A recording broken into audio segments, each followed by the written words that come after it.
ladies and gentlemen of all ages, boys and girls. Thank you for tuning in to yet another episode of Angry Meat Production.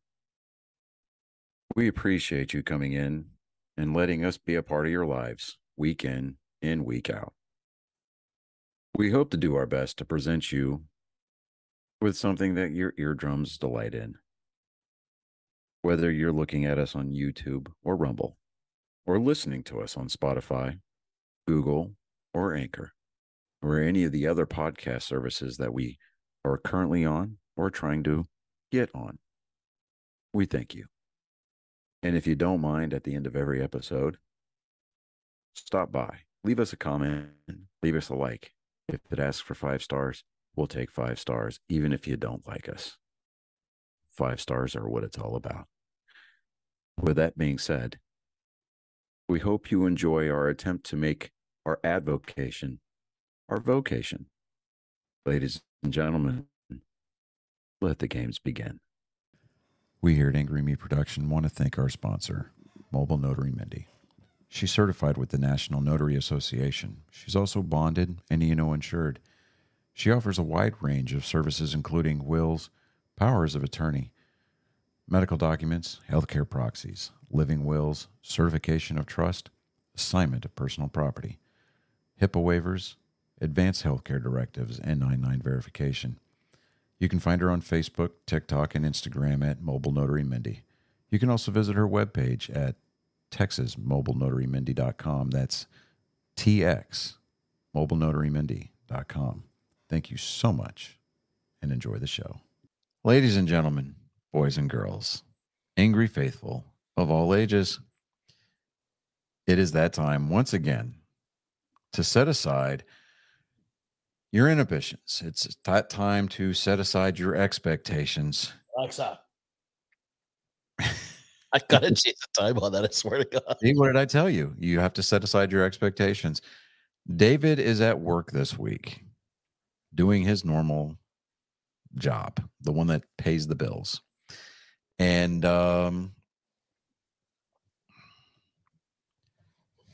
it's just us. So It's we're just Chris and I, and we have been left alone.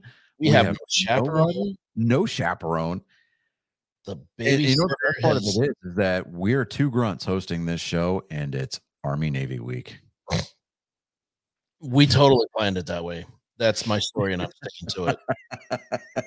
We bribed David's work to make sure that he was there today. We privately expressed our condolences to him, but we were both leaping with joy. I know we were. Yeah, I mean, not to David, kick him. we love you. Yeah, I mean, we love you to death, man. But I mean, not to kick a guy when he's down. But for what it's worth, black, gold, gray, as sons, we salute you. So just kind of putting that out there, bud. Absolutely. Just remember, the goal is to sing second this week. Oh my God. Please let us sing second this week. Yes. So I had secured tickets to the Armed Forces Bowl in Fort Worth for the 23rd of December. Ooh. And I did that prior to the bowl selection show. I'm like, all right, there's a pretty good chance that Army's going to be there. No, and then what do? Yeah, the Air Force is playing there, so I'm not going to go. So basically, ladies and gentlemen, what he's saying is he has some tickets for sale. No, I don't. They're not tickets for sale because I cannot resell these tickets. They were acquired through vettix.org. That's right. Yeah, and that's a great group. So you don't want to screw them over. No, I don't want to indefinitely have my account suspended because no. I'm in fact this week Wednesday, as a matter of fact, that website afforded me the opportunity to take my wife and sister-in-law to a Christmas musical in the theater district in downtown Houston called A Texas Carol. So I will be attempting to instill some culture into my life. Better you than me. You lost me at musical. There's only one acceptable musical.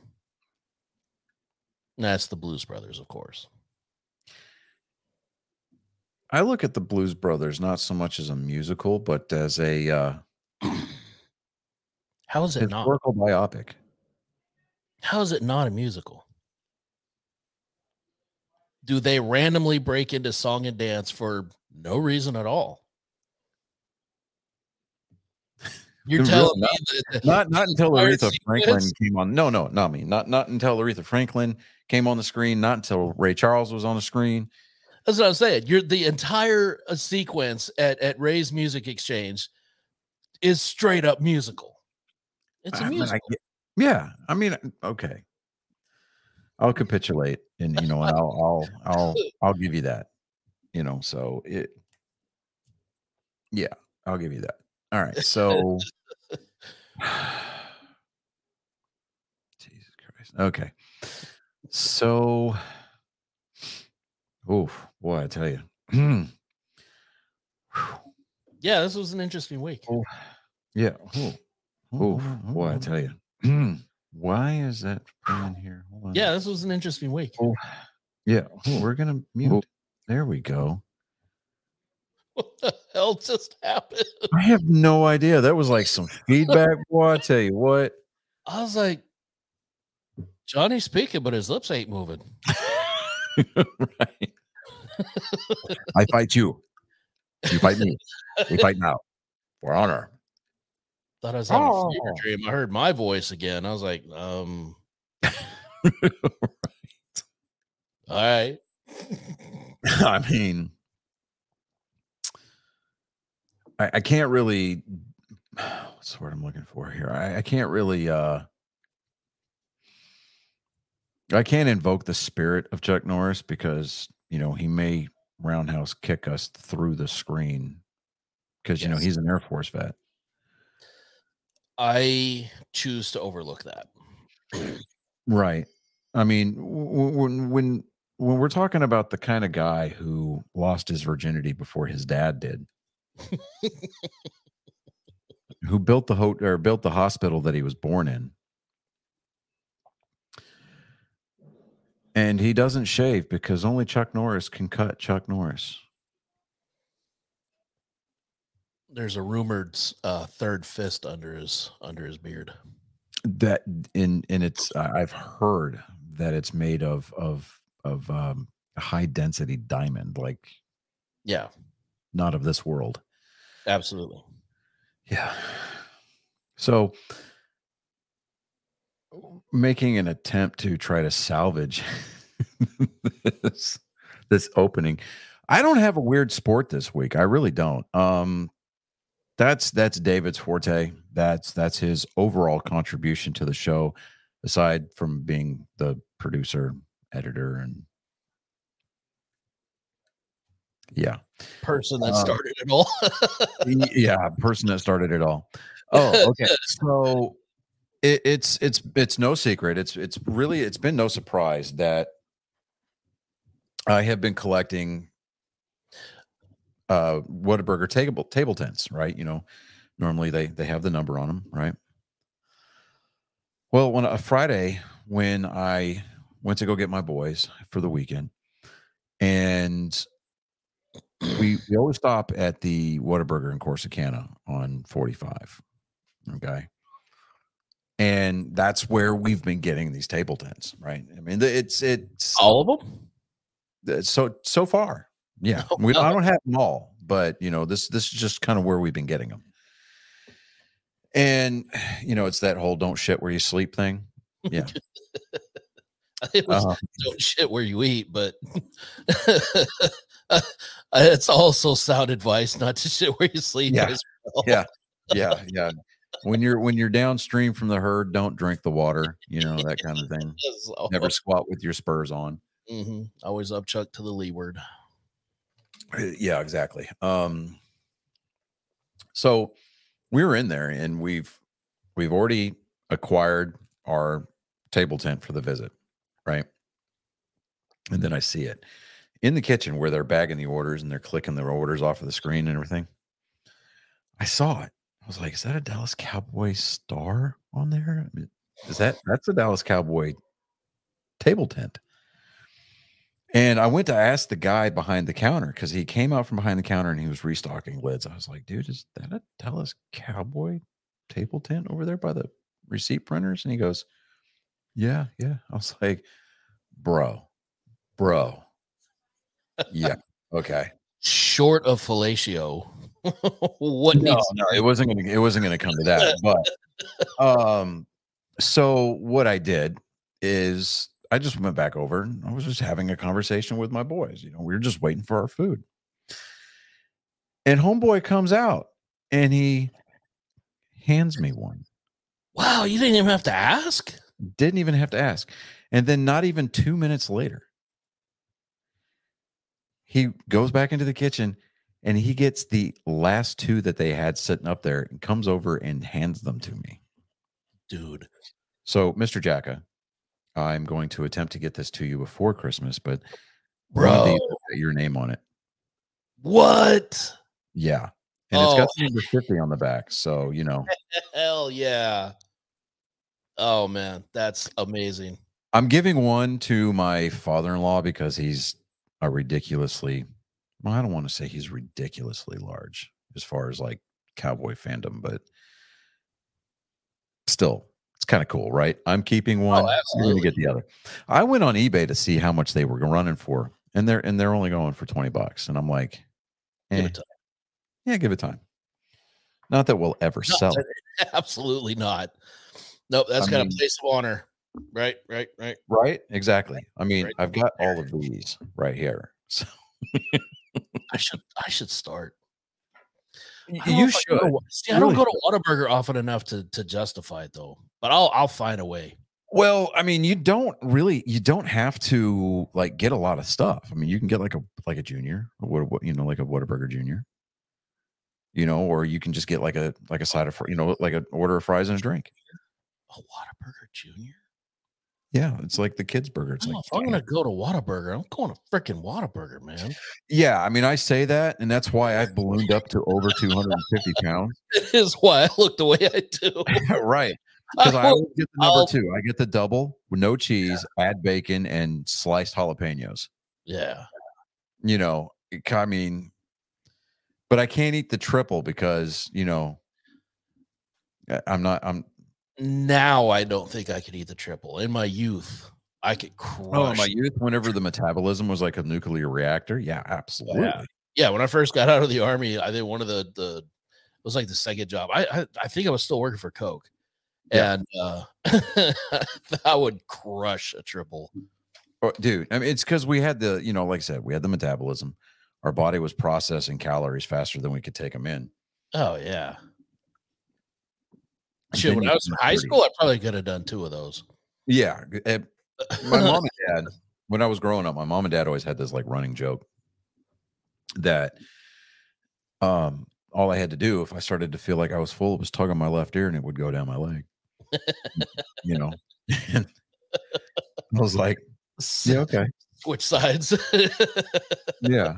You know what I mean? Oh, yeah. All too well. I know that. Yeah. So See, I never think about it. High school, I'm not kidding you. When I graduated high school, dude, I weighed a soaking wet 98 pounds. When I got out of basic training, I was 165 pounds.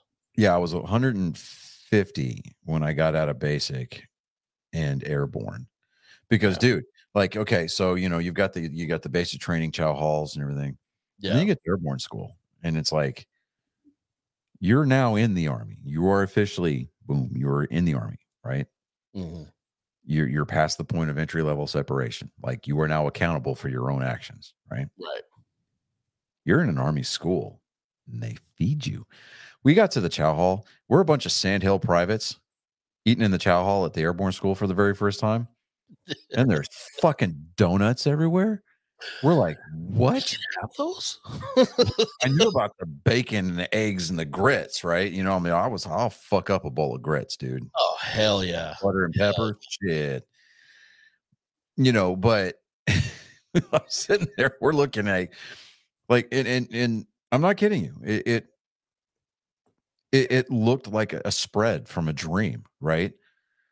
Like it was on a platter. and they were stacked up at the very top, the very, very top.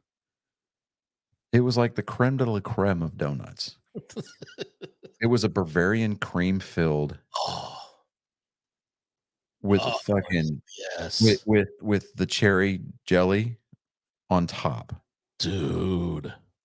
I snatched that sumbitch, dude. Oh, it I does don't not think get I better than tasted that. it. I don't think I tasted it, man. I dislocated my jaw and threw it down my throat. I didn't even chew it. You I can't mean, you I, can't it was, destroy something that I mean, beautiful. people looked at me and they were like, they were waiting for my eyelids to blink sideways or something, you know? Dude, I think so when we were in Charlie school, because we still had like it was technically AIT for us. So Yeah. we still had the drill sergeants with us. We had regular defect stuff. But when we were out there, because we were in the field, we would be in the field all week Mhm. and bivouac there. And then they would give us hot chow. But then the fucking gut truck would come out there and they're like, yeah, fucking knock yourselves out. So we'd be fucking buying pizzas and shit. And then The roach coach, baby. Oh, yeah. that was the big, like, yeah, we got shitty basic training chow, but then we got the fucking gut truck, dude. I mean, it was always encouraging to to see how the importance and the lineage of the roach coach transcended, international army borders. Yep. I mean, because when they're interviewing Prince Harry when he was in Afghanistan, he quit in the middle of a fucking interview, dude. He dropped his microphone, unclipped himself, and he was like, "Hold on, I'll be right back." He took off running across the hangar. And when he came back, dude, he had like a armful of food that he just bought from the roach coach. Yep. That is fucking universal, man. They were like, "Where did you go?" He goes, "Oh, the lunch lorry was here or something like that." It's like, what? It's like the roach coach, and it's like, okay, the dude from CBS didn't know what the hell to think about I that. know, hell no. That warms the heart. That's amazing. Yeah, I mean, aside from the fact that he married a crazy chick and ousted himself from his family, but I mean, all in all, I mean, what private hasn't done that? Exactly. You know, Like I said, he's got the entire full army experience there. I mean, All he needs is a divorce well, yeah, I mean, he needs a divorce. I mean, because he's already been demoted.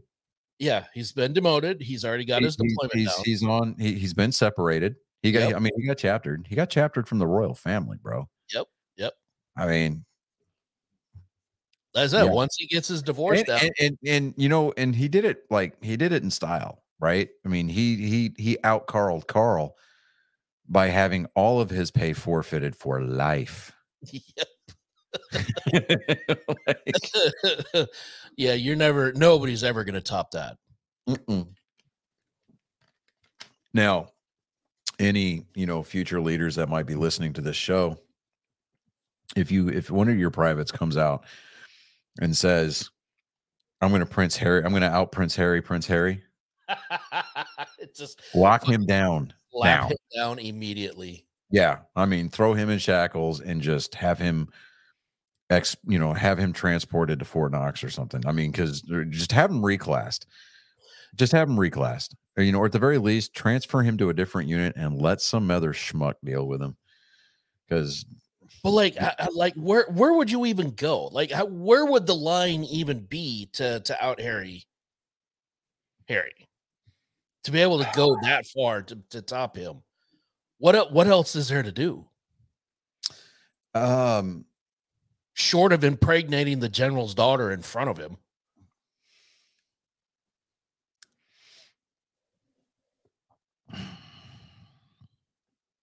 I'm thinking that's a challenge. We're going to put a pin in that one and come back to it. Anyone that's listening to this right now, do not. That was not a challenge. I am not throwing the flag down. Don't.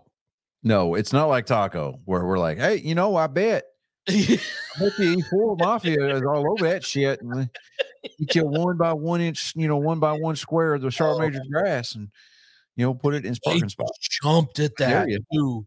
I could No, it's not true. I absolutely could believe how quick that Yeah, I mean that went downhill fast, right? He Every probably just sergeant redid major. his.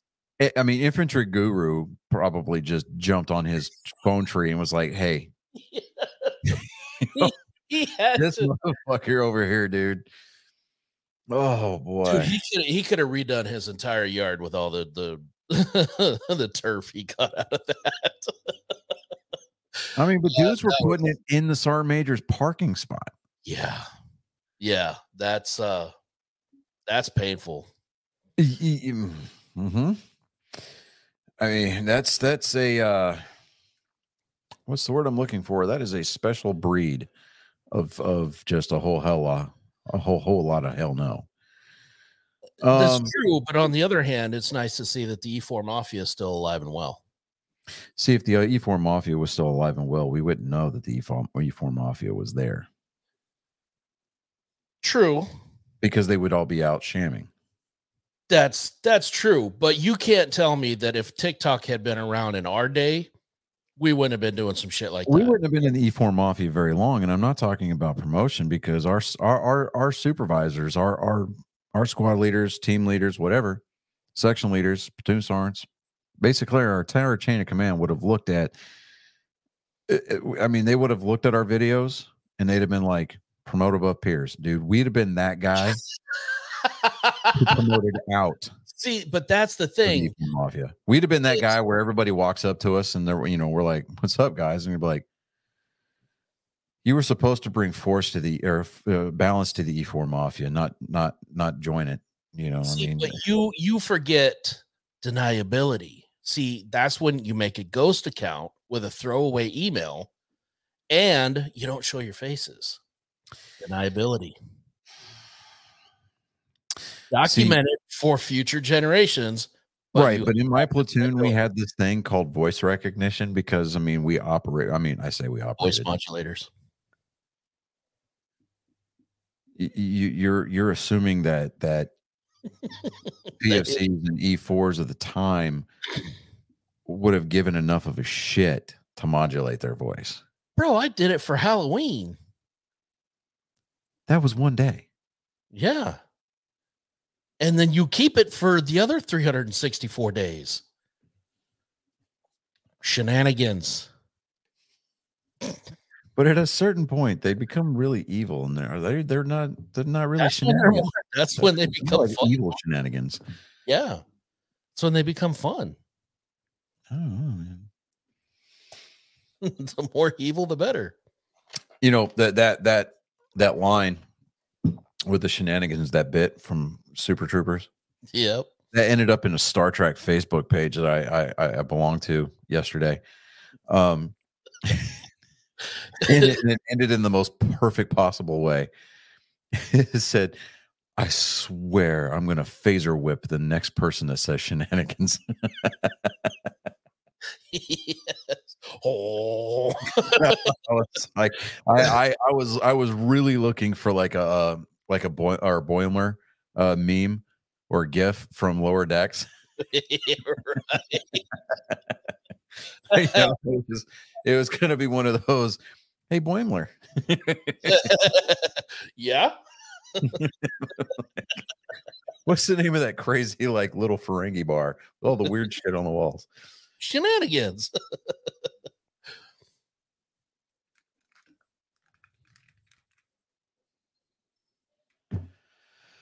Oh, my wife just informed me that my dog escaped again, but he made his way to the front door. So tomorrow, after I get done taking my my instrumentation, or no, my equipment final for the semester, I get to come home and put chicken wire down. Yeehaw. Yeah. All right, fuck it. All right, here we go. So we're 22 minutes in it. We have not get to it. I mean, we're 22 oh, yeah, minutes. This is a sports show, right? Yeah. Well, it's a sports show. Imagine that. Okay. See, this is why we're not allowed to do this show unchaperoned, because we never know what topic. See, David would keep trying to like edge well, I mean, I really need to be careful about my verbiage here. He would keep trying to nudge. See, I'm not going to give him any satisfaction by allowing him That's literally what any kind of inside angle when he goes to edit this. Literally what edging is not giving him satisfaction.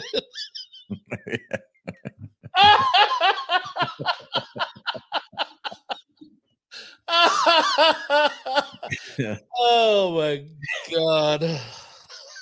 I always love that scene in Family Guy whenever Chris is talking, you know, they're sitting at Meg's track meet, and Chris is talking about edging, and his dad's like, "What's edging?" And so he tells him, and he goes, "You may go wait out in the car." Chris, go to your room. You know? Oh my God. Okay, so with baseball, there's still no news about Shohei Ohtani. There's rumors about certain clubs that are in, certain clubs that are out. And to be completely and perfectly honest, we're not going to know until the news drops. Who's in, who was out, who offered what. They're saying that he could command up to $700 and something million over a 10-year period. And I'm just like, I know the guy's good, but honestly, nobody is worth that. no, I'm sorry. You're going to drop $700 and something million for a guy who can't pitch until at least next season. Yeah. You know, I kind of really find that hard to digest. I mean, just as long as he doesn't end up in pinstripes, whatever. I don't care. At this point, it's not even worth speculating anymore, because it's just been all over the place, and everybody is just talking out of their orifice about it as well. Because and that's exactly what they're doing. Now, Yamato, I mean, he's projected to land a $300 million deal, and I'm like, that's crazy to me. Crazy. Now this is coming from, let me see here. Where's the byline on this? Well, it's from MLB.com. There's no byline here. So is there? Bueller? Yep. No byline. Okay. So they had an intern write this. Okay. Now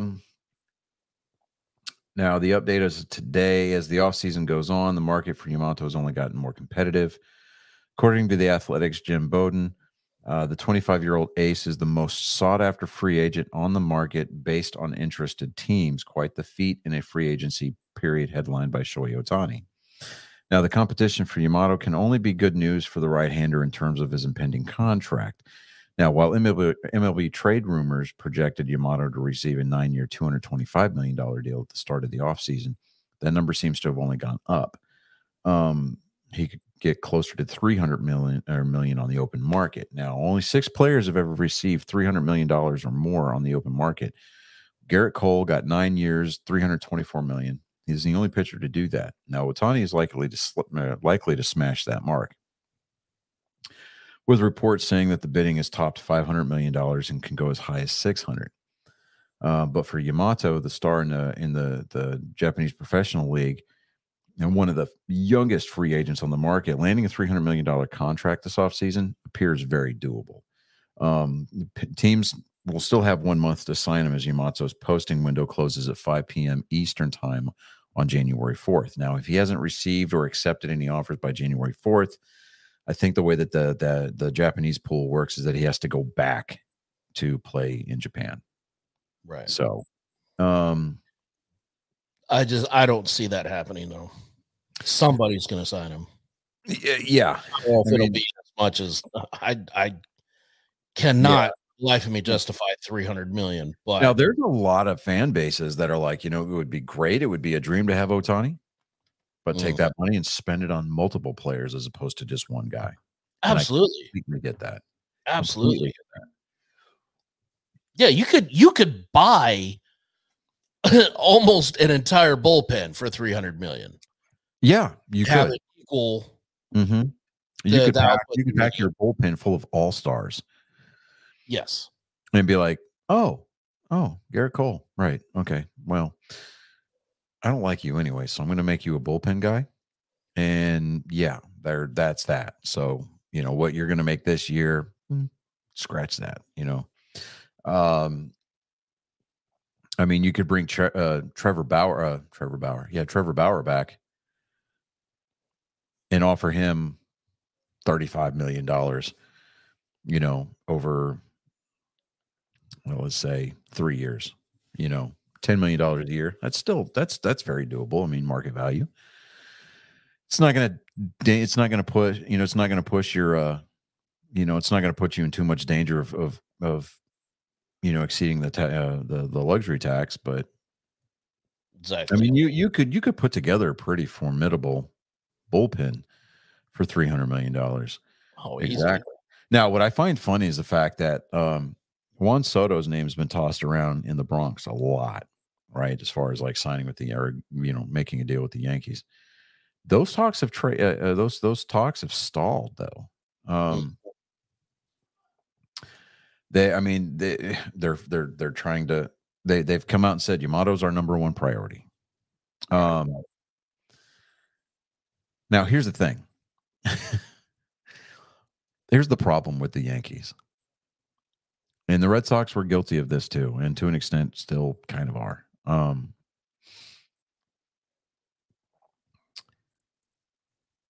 There's a reason why ticket prices for those two teams, their home games, are borderline unattainable. And that's because of the salary or the payroll. There's a big reason why people demand so much whenever they come to the Yankees. One, the Yankees are willing to pay it. And two, I'd want $300 million over X amount of years if I'm going to be forced to play in A, that uniform, and B, subject myself to that fan base and media. Yeah. So, yeah, you're severely putting yourself under a spotlight right there. Yeah, make it worth my time to come and play for this travesty of a freaking ball club. You know, it's like, oh, we got 27 rings. Well, that's great. Shut up. You know, nobody cares. Right. I mean, the only people that care are those whiny little Karen chicks that like sit there and bitch and moan about things. Yeah, I've been marinating the air in here. My sister-in-law walked in and grabbed her laptop. She stopped mid-stride, turned around, looked at me, and she goes, "Have you been farting?" I'm like, "Yeah." She goes,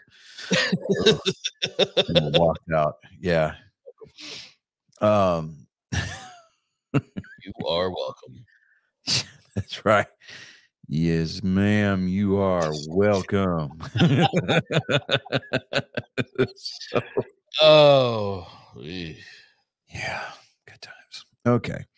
I'm not completely sold on you on Juan Soto at all. Period. I mean, yeah, he made a name for himself when the Nationals won the World Series in 2019.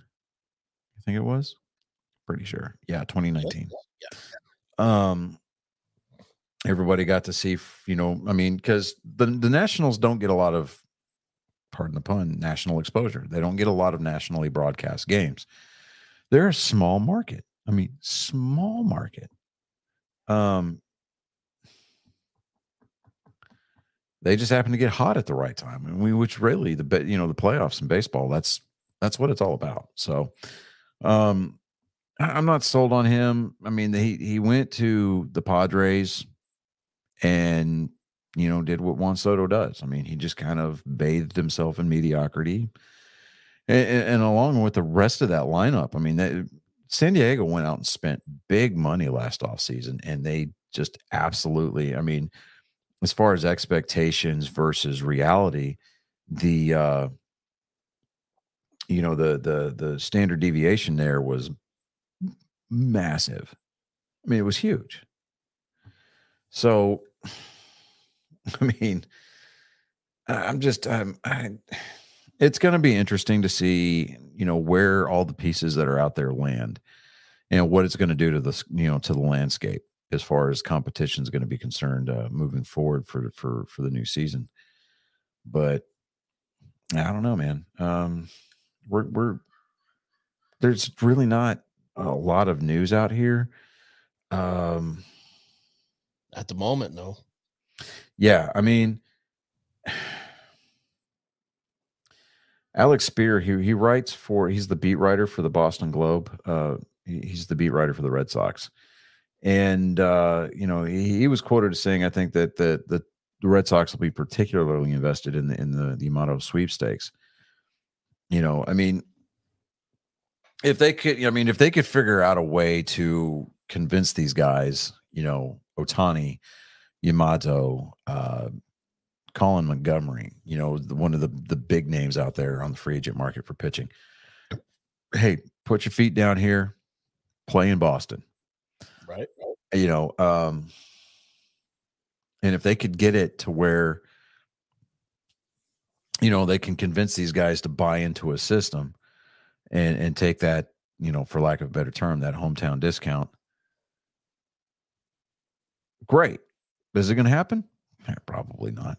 I mean, I would say 99.999 repeating chance that it's not going to happen. But, hey, a blue moon shone across the, in the playoff skies back in 2004. So you saw what happened there. But exactly, it is what it is. So, well, we're going to move on a little bit here. Let me see here. Pull up my notes from the week before. And come on, where's it at? There we go. Our picks for the week. We're gonna jump right into football here.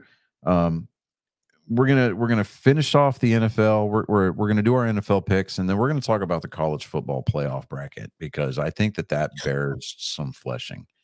Yeah, because I mean, dude, that was. It's well, we'll get into it. Yeah, we'll get into it. I'm not necessarily. I all I'm going to say, I do not agree with the selection committee at all. Like, yeah, I had a feeling that we were going to be of like mind on that. Yeah, and it's not because of a disdain for a certain team that hails from a Gulf Coast state, but state. Yeah, I mean, to say they really like their cousins.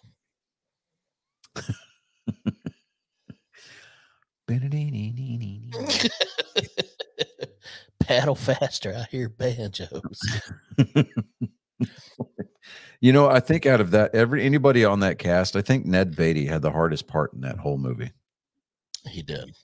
Oh, that poor guy. And what's funny is that he definitely that scene, the whole squeal boy, that was ad-libbed. That was improv.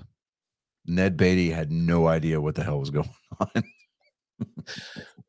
I mean, genuine reaction there. I'm a kid. We're still filming, right? Is this? I'm a kid walking through the living room, and my parents are in the living room watching this movie on TV, and I just happen to glance out of the corner of my eye, and I see Ned Beatty's naked ass on my parents' television screen. I'm like, well, he was wearing diapers.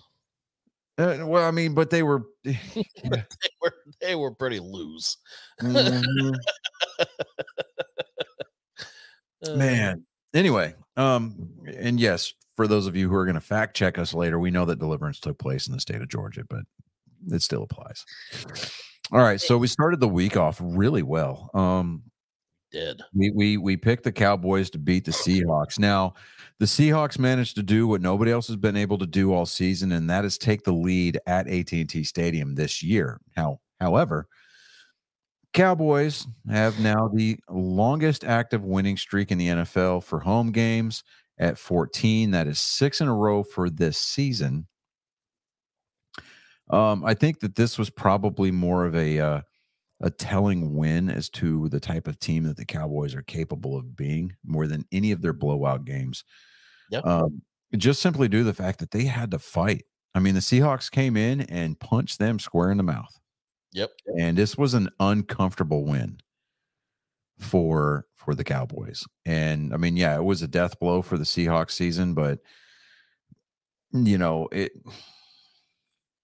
it's victories like this that are going to give the Cowboy faithful that much larger of a cardiac arrest when the postseason actually starts. I just want to point out that this win happened on November 30. So it wasn't December yet. If this win had come in December, I would feel better about the playoffs. Yeah, and we're going to get into that first game of December here in just a little bit. It's December is here, and we know the Dallas relationship with December. I mean, we don't have the triplets anymore. So no, but it still remains. Yeah. Yeah. I mean, for all intents and purposes, Dak Prescott's Cowboys legacy is on the line this year. Oh, yeah. Absolutely. But moving on, we picked the Chargers over the Patriots. Now, this particular game, I mean, tell me that you are I mean, you have to hand it to Bill Belichick. What we are watching here is a master class on how to tank a season. Yes. Because every game that the Patriots have lost, all 10 of them, with the exception, 9 out of those 10. You know, we're not talking about that stop in Dallas. No. 9 out of the 10 losses that the Patriots have experienced this year have all been close games. If you want to call this a close game, sure. It was 6-0. There was no touchdown scored. It was 2 field goals. That's can you call it a close game though when the one side doesn't score at all? I mean, technically, the only thing that the Chargers defense did was give somebody some good points on their fantasy league. It's true. So that's true. I mean, whoever had the Chargers defense, good on you. I mean, enjoy it. Not to bring a good old JR from the WWE, announcers booth, but or table rather, but this wasn't exactly a slobber knocker. I mean, it really wasn't. No, so, I mean, you could have taken a nap and not missed it. I'm just sitting there going, at all. I looked at that score and I'm like, am I reading that right? Like, is this a halftime score? What the hell? And then, I'm like, okay, so people went to a football game and that's a baseball score. I mean, that's a baseball score. I mean, 6-0. That's a baseball score. Yeah. That's practically a hockey score. Well, that's a really good hockey score. Right. That's a great game in hockey. Yeah, I mean, that's a beautiful game in hockey. I mean, just too bad that the Bruins weren't on the field. So, I mean, then we had the Lions over the Saints, and that game, I mean, it was all Detroit all day. I mean, the Saints made it close, but at the end of the day, the Lions closed that one out. They're now 9-3 on the season, dude. I mean, they have the same record. They have the same record as the Cowboys. Yeah, I had no faith in them to begin with, too. We all know it's well documented. I had zero faith in that team at the beginning of the season. You've had about as much faith in the Lions over the course of the first half of the season as I did my Red Sox for the entirety of last season. Yeah. Even in the face of abject failure, you still maintained more faith than I ever have in the Lions. I mean, that's the one thing is that, the Lions, they were about as reliable as a wounded duck coming out of the hand of Baker Mayfield, against the Panthers this weekend. Yeah. I'm just sitting there going, huh, okay. But here I am. I'm like, all right, I've got faith that these guys. I mean, they're not going to go all the way. They're not going to win the Super Bowl. I mean, they're not going to revitalize the Detroit downtown area. I mean, they're No, but they've that was built a hell of a bounce back game from the 6 turnovers that they had on Thanksgiving Day. Yeah. If they can So build up some momentum, and are able to get some good talent over the off season, they might be dangerous next year. I mean, That might be a before we team to make look our at. Thanksgiving Day pick for next year, I'm going to check the lunar charts to make sure that the moon is not waning. That's what it was. We're gonna blame Because astrology. The last 6 or 7 years that there was a waning moon on Thanksgiving, the Lions have lost that game. Really? Yeah. I forget where, but somebody out there in the interwebs found it, made a chart, and put it out on X. Of all things to look at. Hey, dude, I mean, people are into numerology, people are into astrology. I mean, I just to make that connection I wonder what the moon was doing when the Lions lost. It was probably created by the same person that gets their their game picks from their psychic. They call it Miss Cleo. And it costs them like $2.95 a minute, but still. Mercury was in retrograde. I really wouldn't start the San Diego defense this week, but the Lions went into Nolans and they beat up on the Saints 33-28. Then we had the Falcons over the Jets. That one, I mean, it was a 13-8 victory. So I mean, again, that's the score is not indicative of the quality of play. It's like a WNBA score. Yeah, exactly. Thank you. Yeah, that is the perfect analogy right there. Thank you so much. Then comes our first stinker pick of the week. We had the Steelers over the Cardinals, and the Cardinals showed up, and the Steelers didn't. So yeah, honestly, the Steelers lost their quarterback. Isn't that the one that I said no matter who we pick, we're going to lose? It is. So honestly, we were screwed on that one. Yeah. Now this next one hurts because we have anytime that there's a game that involves the Titans and we even remotely think about picking them, they're like the abusive spouse.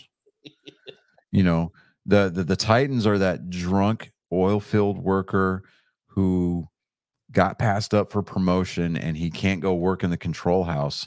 Instead, he's out there slinging chains and threading pipe, right? His child support just got increased. Yeah, his child support got increased because his third baby mama found out that he's working, out in the fields again. And so what does he do? He comes home. He's already a case into the end of the day, and it's only 7:00 in the morning because he got off early and actually got off early. He got off on time by getting off at 8. No, he got off at 6. Goes to the liquor store, drains the case out in the parking lot, goes back in, grabs a bottle of Jack and another case, and he starts coming home. We're just that doting house field worker, oil field worker wife that's sitting there. She's gone over everything in the house twice, 3 times, even with a fine-tooth comb, hoping and praying that everything is perfectly in place. And the second that he walks in, the Titans walk in, they accidentally bump the kitchen counter, which has been in the same place since the house was built. But somehow it was our fault that it got moved. I mean, and yeah, he just started beating on us, and we keep going back. The tortilla had a dark spot on it. Yeah, the tortilla had a dark spot on it. Yep. Can't have that. I mean, I done told you. We picked the Titans to beat the Colts, and the Colts, It took a last minute, like a very like a it was a blocked punt touchdown, right? So I mean it was literally a blocked punt that they ran back for a touchdown. Which just it hurts, like the physical pain it causes to have to say that. Which is why if I can, and I'm still in the fight to try to score these. If I can get tickets to the New Year's Eve game here in Houston, so we get throw shit at them. I am going to boo the dog shit out of Tennessee.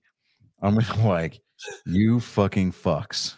You know, like everybody around you is like, what did they do to you? They fucking know. They know.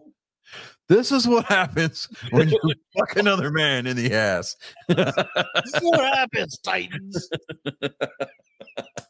You go out with a baseball bat and start smashing the window in on their bus. You know, it's got to be with a folding chair, so that way you can claim that you were just harnessing your inner Conor McGregor. Right? Exactly.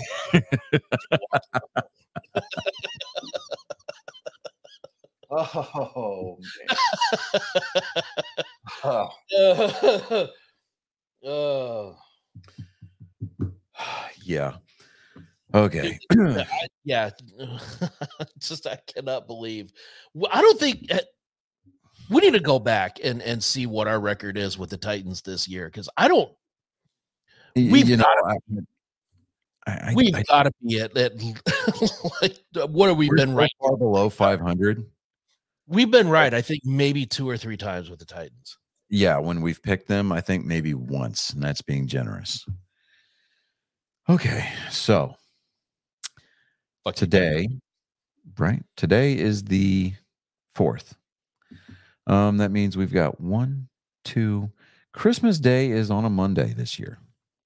Ladies and gentlemen, I don't care who you are. I don't care how much money you're willing to pay us. Well, I don't know about that. If you're willing to pay us enough, we might go live on Christmas Day, but probably not going to happen. We need to see the cash first, though. Cash App, firstborn, blood samples, kidneys. We accept organs. We don't even care whose they are. And if you're worried about where to come up for the funding, if you have not been vaccinated yet, sperm banks are offering, I think it is somewhere to the tune of about $15,000 for an unvaccinated load. Yeah. So, gentlemen, you can make up for all of November. Yeah.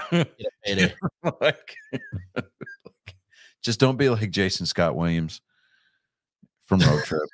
Okay. Did I say 2 fingers? Better make it. You gotta make it 3. Yeah.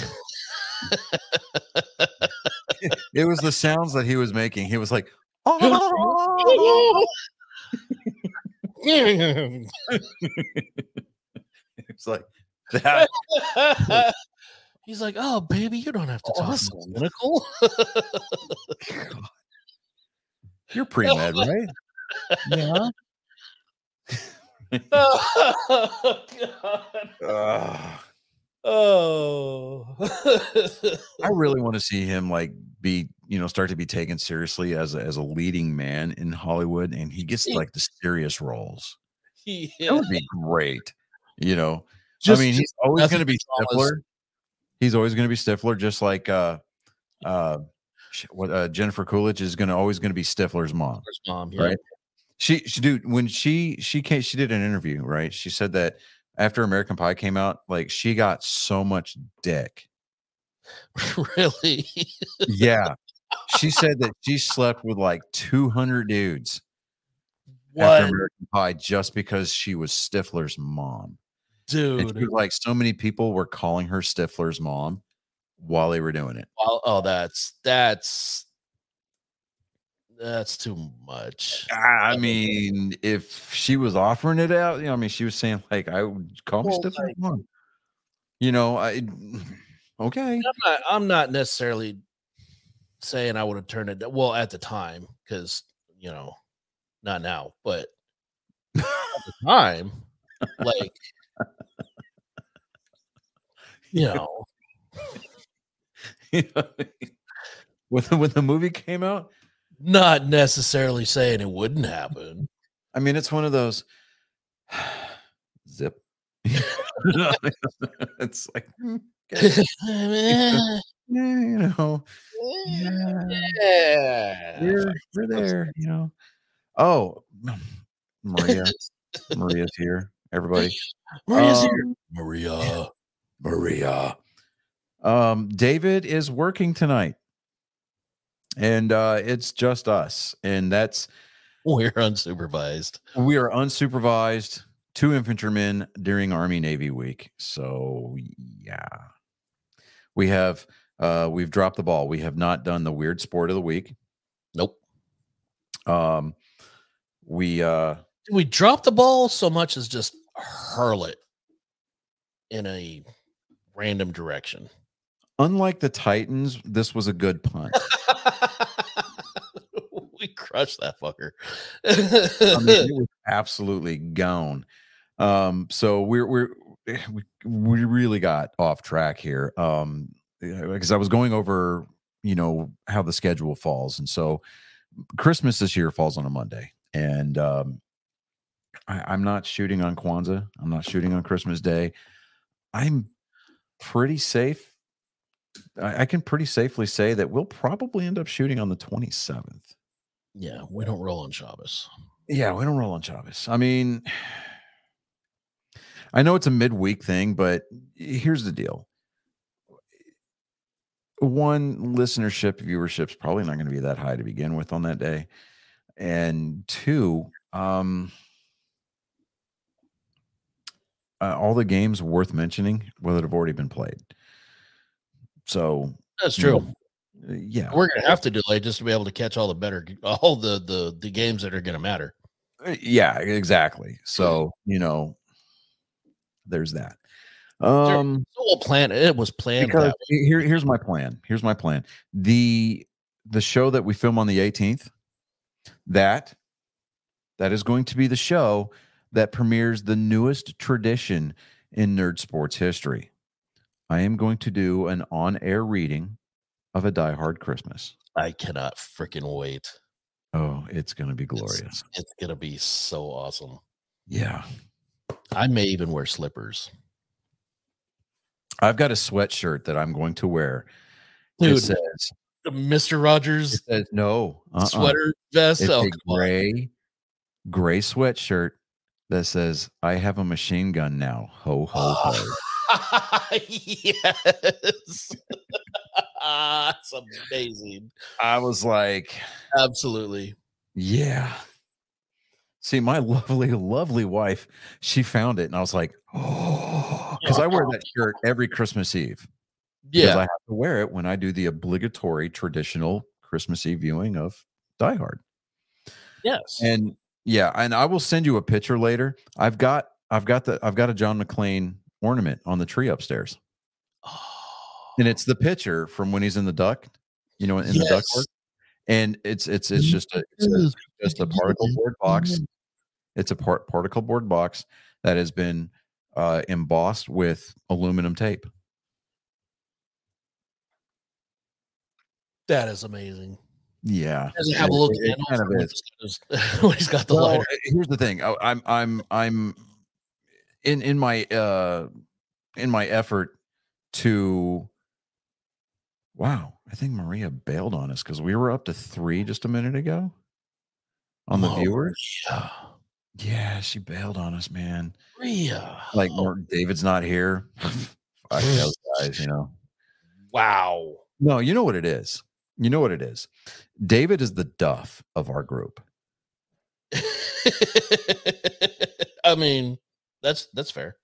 David gets a fair amount of tail, to be completely honest, people. But it's because people are trying to get to us through him. Yeah. Now, I mean, we could have gone the entire show without bringing that out, without actually bagging on David. But to be completely and perfectly honest with you, I mean, to be fair though, I feel like he actually, I think, put Maria up to that. I think they colluded between the two of them Yeah. to jump in and Yeah. then jump Go in there, ask where I'm at. When they tell you I'm at work, just click just out and just pay stop watching. Yeah. Yeah. Yeah. I think that's what it We're not is. I'm convinced. Yeah. Collusion between the two of It's them. collusion. Did you know collusion is actually punishable by it's a state jail felony in the state of Texas? Yeah, Yeah, absolutely. it And is. I believe we have comments in the comment section there that will prove beyond a shadow of a doubt that they were talking amongst themselves, Yeah. thus in collusion. So that is that I mean, right there is all proof. David is in the he has slid up into the comments. You know, I mean, talking about Jason Scott Williams. I mean, The Goon, excellent movie, by the way. It's a fantastic movie. Fantastic movie.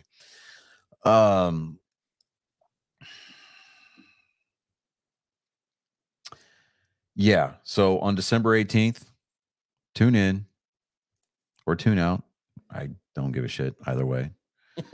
Maria. Maria. I'm kidding. You know I love you. Even though she doesn't stick around and listen to us. Yeah, I mean, it's not like she's here to defend herself. This So, is true. She, I could really say anything I wanted, and yeah, exactly. I mean, because I'm using my phone as the camera right now, I can't go into our super secret squirrel text thread, and I'm waiting for it to pop up, and it yeah, hasn't, nothing, which okay. is disappointing.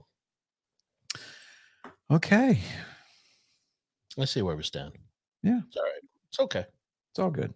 Moving on. We have each other. Yeah, we do. We picked the Dolphins to beat up on the Redskins. Oh, that was embarrassing. 45-15. Did they ever? Yeah, the Dolphins now also have the same record as the Cowboys. Oh, we have our one viewer back. Me. I wonder who it is. It's David. Is it you? It's yeah. me. See, I'm in there too, and yeah. There, yeah. Here in just a second, we're gonna. It should pop up as 2. Like, oh, look at that. Lucky Charter.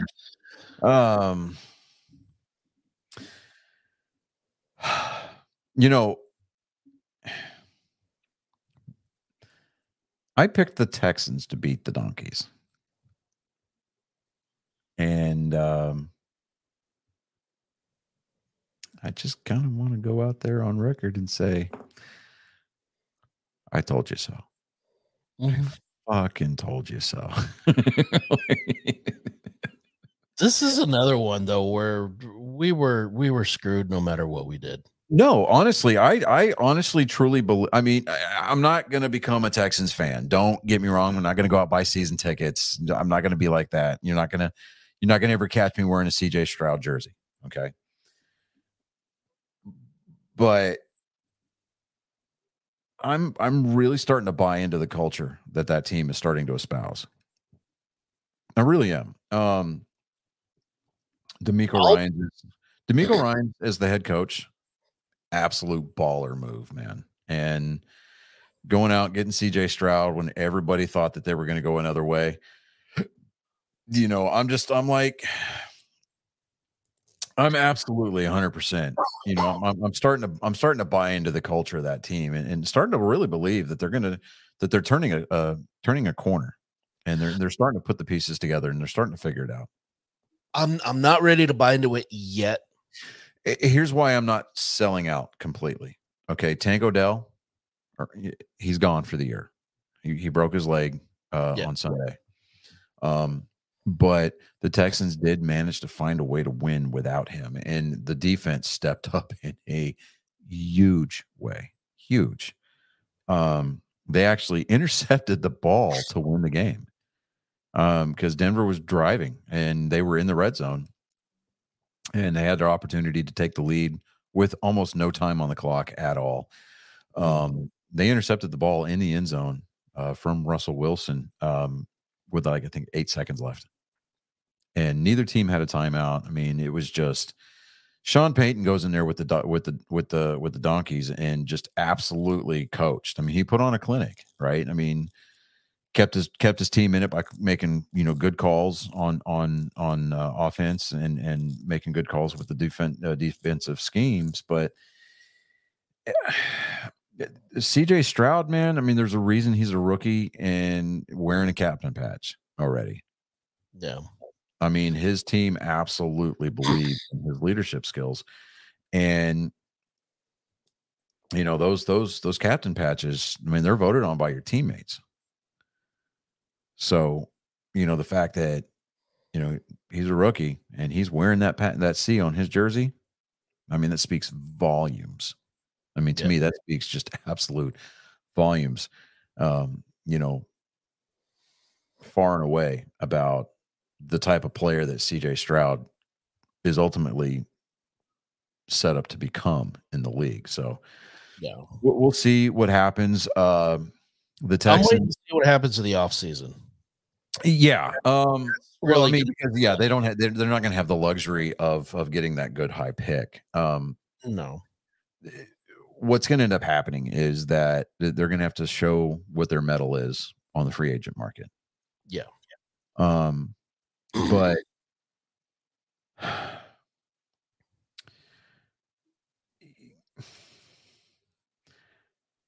he's given the fan base around here reason to believe, and that's something that the Houston fan base, the Texans fan base, has not had in a very, very long time. So I mean, understandably, I mean, people are they're trepidatiously excited around here. Yeah. Guess what, Houston Texans fans? This is what it's like living life as a Red Sox and Cowboys fan. Exactly. This is what it was like as a Rangers fan for the last. I mean, you better just go buy stock. No. You better go buy stock. I mean, like a majority share in Tom and Pepto, because I mean, your stomach acid is going to go to shit and your shit's going to turn black. I mean, it's just there. Fucking apocalypse level.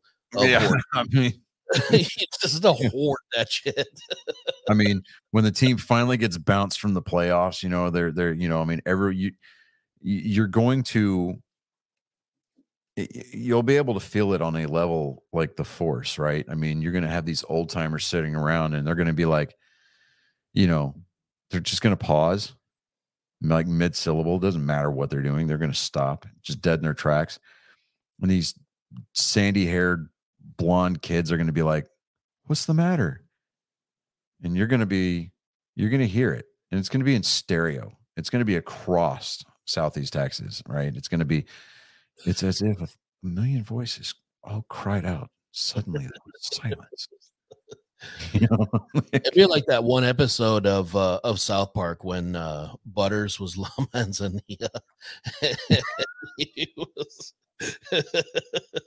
you just hear all the voices crying out in the distance.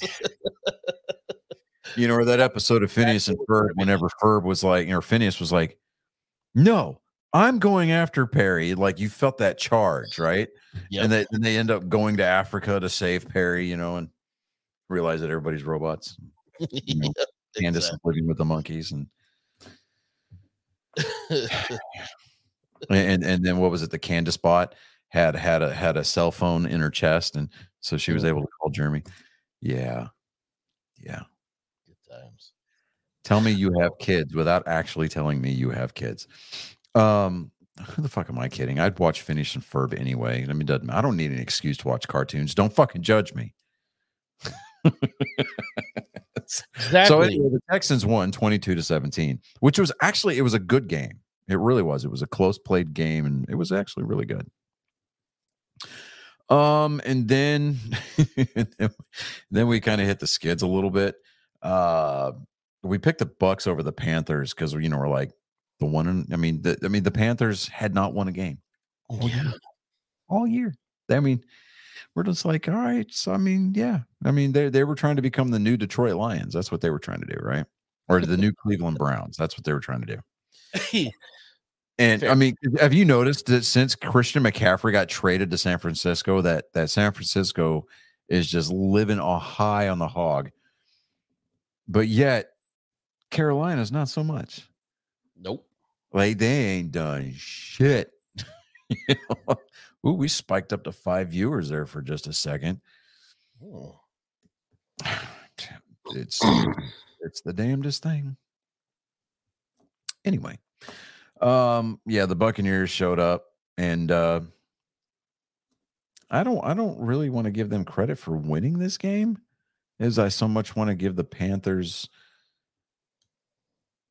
a hard time for. I mean, they're now dangerously close to having to rely on a tiebreaker to figure out who gets the number 1 overall pick against, I mean, between them and New England. It's just,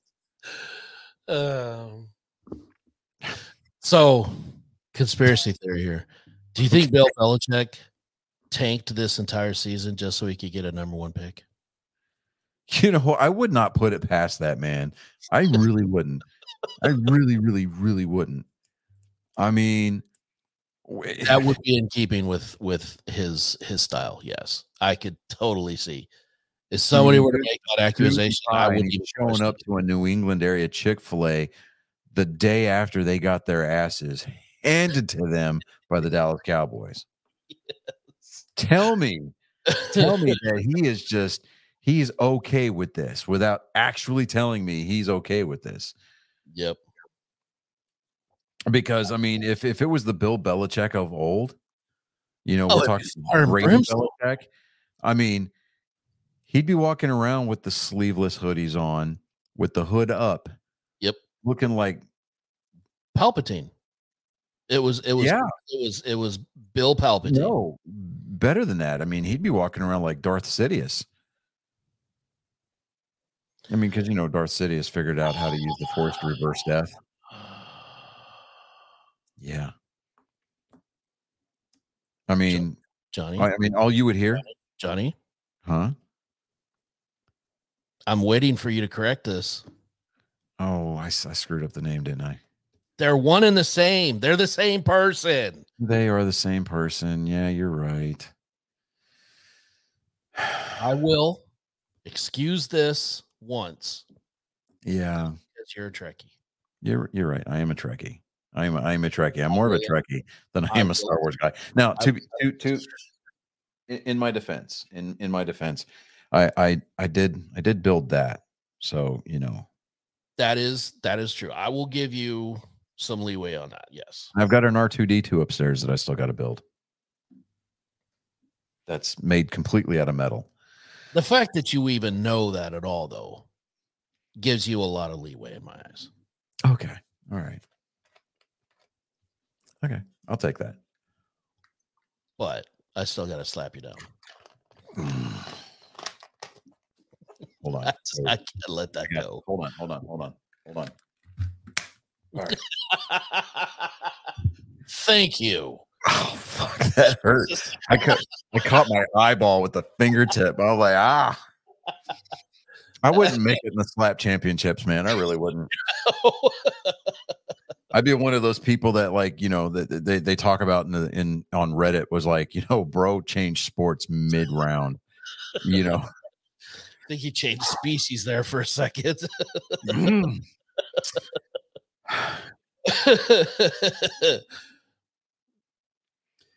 And I can see the playback. I mean, there is a huge lag, right? There is. Yeah. It was rough. Wait till you hear it. It was solid. Ooh. David's going to enjoy that. Yeah, he is. He's going to cut that. When he goes to edit this. That's going to end up on TikTok, everybody. Just mark my word. Yeah. That's true. Yep. Timestamp that shit. That is going. Yeah, that's going to end up on TikTok. You're welcome. I did that for y'all. I'm just kind of putting that out there. I mean, the things I do for this show, the personal sacrifices that I put my body through. When Johnny says he puts his heart and soul into it, he really means. Yeah. I'm there. We've got the Brown. We picked the Browns over the Rams, and I don't know what the hell we were thinking there. I mean, at the end of the day, they're still the Cleveland Browns. You know what it was? It was Sunday Night Football dangling that little tidbit of information out there. They've got the number one defense in the league. Yeah. See, this is what happens whenever you Look at statistics. make a military decision based on bad intelligence. Yes, this is what bad intel does. I mean, That'd be a lesson to you. You want ants? That's how you get ants. Carpet is already bad enough. Yeah. Mother. Okay. God, I want to find him and I want to get him on the show. I really do. That would be a fucking blast. Yeah. Absolutely, he would be great. God, I would just be like, dude, all I want you to do is just sit there and just say phrasing every time somebody says something fucked up. Well, I think of all the great characters that he has actually played. Right? Like he has done some great stuff. Even live action, he did some good stuff. Live action. Yeah, he was in some Arby's commercials. Yeah. Yeah. Danger zone. Yes. He has a now. This is by far my favorite pick of the week. We picked the 49ers to beat the Philadelphia Eagles. Not only did the San Francisco 49ers go in and accomplish that goal, but they punched Philadelphia in the mouth. I listened to the Philadelphia broadcast on Sirius on the way home on Sunday. Mm. And you know that tush push play that Jalen Hurts has, right? Do you know what they call that on the Philadelphia radio call? What? And it just sounds gay, right? No, let me rephrase that. Let me wind that back. It sounds like your stereotypical Philadelphia thing, right? They call it the brotherly shove. Oh no! Yeah, no. I heard that. I was like, did they say that? And then not even 2 minutes later, they said it again, and I'm like, no! Oh my God. They actually call it the brotherly shove. Oh, I need a and I'm like, I pray to God that that's not copyrighted, because I am going to do that. I'm going to put a copyright on the brotherly shove. Oh my God! Because I am. I'm gonna copyright the brotherly shove. I'm gonna file a copyright claim for that. You watch, and I'm going to be the and whenever Philadelphia fans find out about it, especially the radio guys, they're like, somebody over in Texas, he's probably a Cowboys fan, copyrighted the brotherly shove, so now we can't say it without paying him. We're not paying no fucking Cowboys fan. Right? I mean, Deadspin's going to cover this story in a hope that it saves them, and which is a great segue, because I'm about to go into the Chiefs and Packers. But you heard, speaking of the I know that's why it's a segue. That story with okay. Yeah. Okay. Oh boy, I tell you. All right.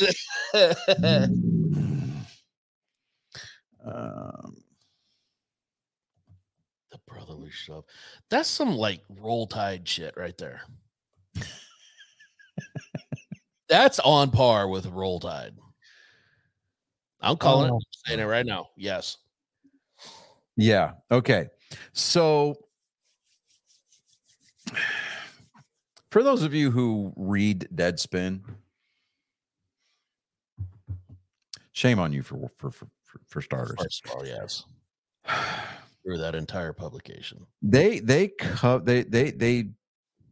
basically went out with the intention of smearing a young Chiefs fan. This kid, he shows up at a Chiefs game. They were in San Francisco, and I think it was San Francisco. I think it No, I was. think they were in St. Louis. Or no, it was. Yeah, I think they were in St. Louis. Okay, no, because St. Louis doesn't have a team, son. Anyways, doesn't matter. Oh, no, they were in Las Vegas. That's what it was. Okay.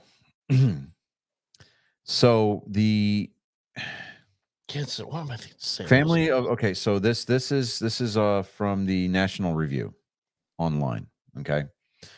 Articles by Caroline Downey, dated today. So breaking. The headline is parents of Kansas City Chiefs fan threatened to sue Deadspin for smearing 9-year-old as a racist.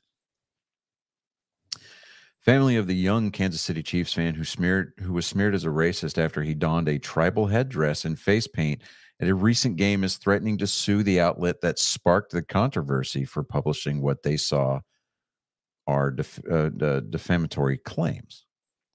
Now, Holden Armenta's parents, Holden is the name of the kid.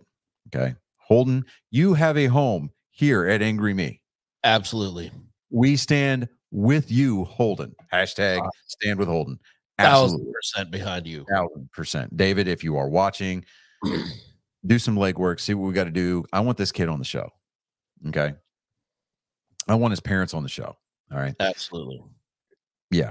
All right. So, but Holden's parents are Shannon and Raul. Okay. They hired a law firm, Claire Locke LLP, to compel Deadspin, the outlet which published the hit piece condemning his getup, to retract the story. Now, authored by senior writer Karen Phillips, the story was headlined, "The NFL needs to speak out against the Kansas City Chiefs fan in blackface native headdress." Now, the parents also warned that they may launch legal action against Phillips, the publication publisher Go Media, and Great Hill Partners in a letter obtained by News Nation. Quote, "These articles, posts on X, and photos about Holden and his parents must be retracted immediately," the letter said. "It is not enough to quietly remove a tweet from X or disable the article from Deadspin's website. You must publish your retractions and issue an apology to my clients with the same prominence and fanfare for which you defamed them." Now, while Deadspin's article used an image which only showed half of Holden's face, that was painted black to substantiate the claim that he was wearing blackface. Now, other images showed that the other side of his face was painted red for the Chiefs. Now, Holden is 9 years old and this is the kicker, he's of Native American descent. Okay. His grandfather's on the tribal council. Yeah, and exactly. His granddad's on the tribal council. I mean, if there's anybody in any NFL stadium that is qualified to wear a headdress and paint his face, it's that kid. Yes. Absolutely. That kid. Now, quote, "It takes a lot to disrespect two groups of people at once," Phillips wrote in the piece. "But on Sunday afternoon in Las Vegas, a Kansas City Chiefs fan found a way to hate black people and Native Americans at the same time. How fucking ignorant do you have to be?" What was worse was they had the initial tweet came out, and I believe the guy that tweeted the story, he linked the story, and then he was social media person for Deadspin. I can't remember his name, but he came out with a tweet and he was saying that if you don't think this is blackface, then you're just as racist as this kid. And that's where they had the half face, right?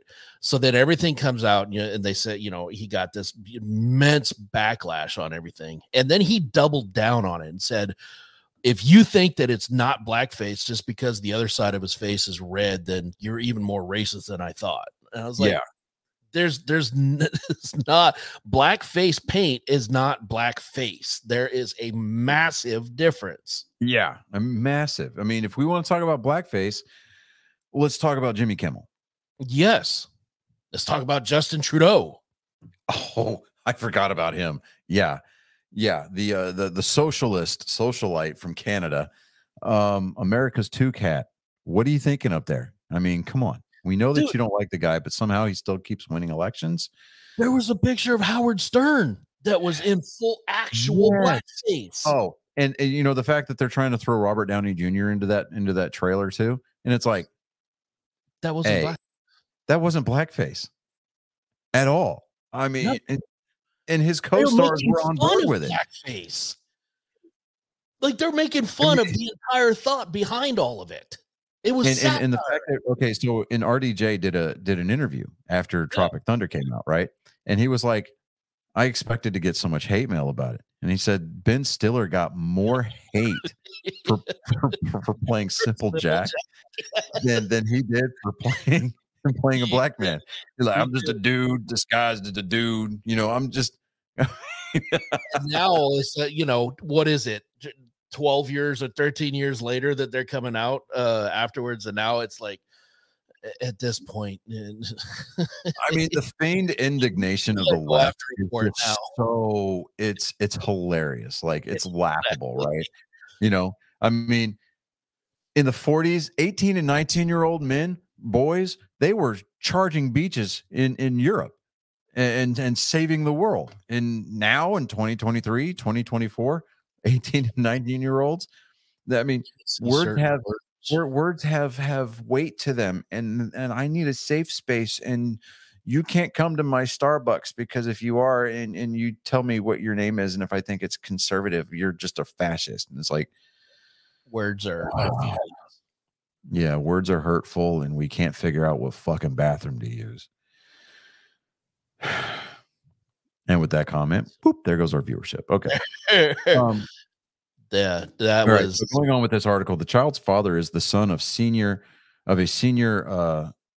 Armenta, also named Raul, and a business committee member of the Santa Ynez Band of Chumash Indians, according to a local news story from 2014. Now, the family lives in Santa Ynez, California, according to Facebook. Now, Shannon Holden, the boy's mother, wrote on Facebook after the drama, quote, "This has nothing to do with the NFL." Also, CBS showed him multiple times, and this is the photo people chose to blast to create division. He is Native American. Just stop already.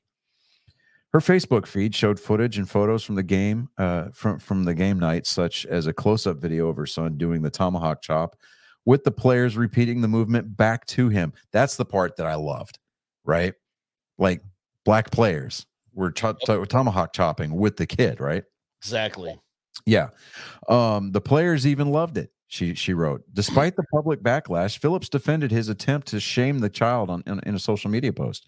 Quote, "For the idiots in my mentions who were treating this as some harmless act because the other side of his face was painted red, I could make the argument that it makes it even worse," writer Karen J. Phillips wrote on X. Quote, "Y'all are the ones who hate Mexicans, but wear sombreros on Cinco," end quote.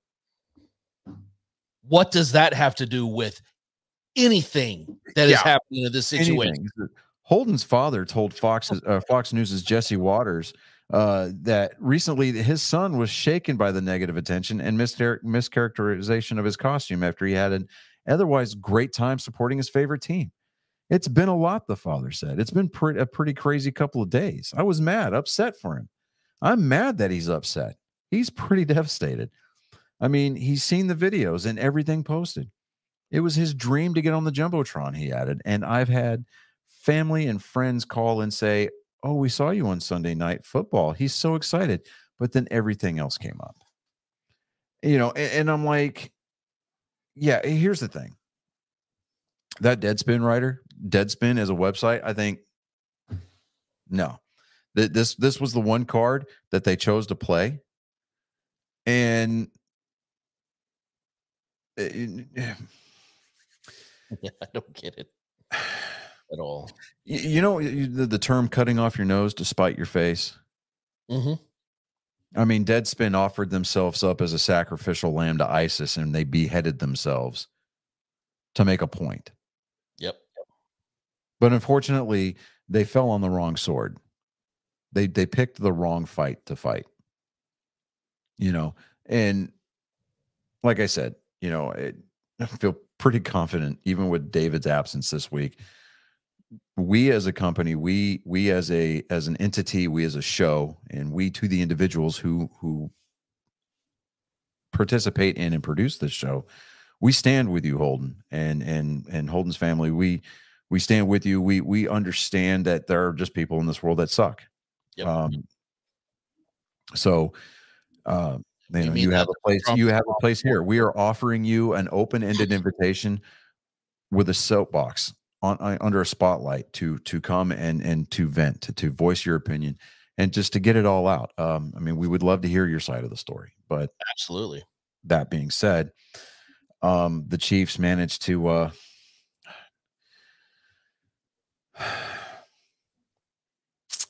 I don't want to call it the obligatory once a week nice thing to say about the Pack, because I mean that would imply some kind of contractual agreement. And I for one, as far as the Packers are concerned, will never offer services of my ass for the Packers for anything. Nope. We'll call this the one good deed for the NFL picks for the week. The Packers showed up at Lambeau and managed to figure out how to win a game. So good job. I would like to just say that I think it should count whenever we don't shit on the Packers. It should count as our one good deed. Right. I will say though, I did appreciate the creativity. Well, there was a Chiefs fan. He was seen on TV. Instead of a cheese head, he had a cheese grater on his head. Yes. I saw that and I was like, that's fantastic. That's pretty amazing. Love to see that. David, what is David talking about? Sometimes just punching him? What?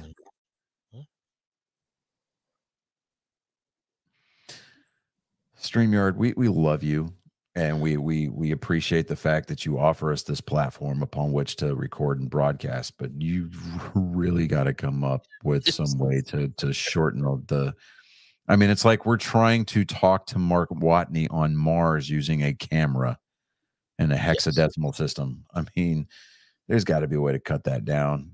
I mean, really, this is bad. So just kind of putting that out there. One would think. One would think. Now, we did pick the Jaguars to beat the Bengals right now in the third quarter with 10-16 left. It's 14-21 Cincinnati. So, Trevor Lawrence, pull your head out of your ass. Give your balls a tug there, tit fucker, and figure it out. I mean, they were tied at the half, so they were tied at the half. So we'll give them that. Now, moving on to week 14. Week 14, everybody. Week 14. Yeah. First game at the Thursday night game. Patriots at the Steelers. I'm feeling pretty saucy. I am too. The Belichick tank is going to be in full effect, and I'm taking the Steelers. Yes. I was going to reach through the screen if you said the fucking Patriots. I swear to God. Because you keep fucking doing that to me.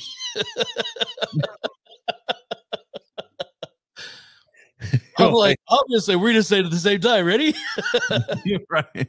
Are you thinking what I'm thinking? What the fuck? I mean, it's like that Memory Lane skit on Adam Sandler's "What the Hell Happened to Me" album. You remember that one? Where it's like, I delivered pizza to the 60-year-old man's house, and I made him fuck me in the ass in front of his kids. Like, then they threw him out of the car, and he's like, "Don't you judge me? He wanted me to do it." like, well, that guy was weird. Oh, hell yeah. The nighttime is the right time. No, my favorite part about that whole skit was like the delivery where they were talking about the water park, and he goes,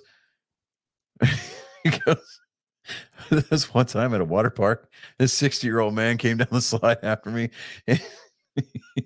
He was going so fast that his shorts flew off when he got down to the bottom, and I'm just standing there staring at his big, beautiful, hairy balls. Holy jeez, I just wanted to lick him. I was like, what the fuck? It was just holy jeez, I just wanted to lick him. I'm like, oh my God. I haven't heard that. Oh my God. I've not heard that in so long, dude. I forgot all about that. Oh my god! My favorite song on that whole album, though, is "Piece of Shit Car." Yeah, Like, I liked Toll Booth Willie was funny. yes, yes, yes. And there is a moral to this last skit. If you have friends that have sex with 60-year-old men, don't kick them out of the car, or you will die. Like, where did that come from? Like, huh. You know, you get that shocked look on your face and that tone, like, Huh? oh my god, dude, this is an MMA fight. Oh my god. Twist his dick. Like, Oh my god!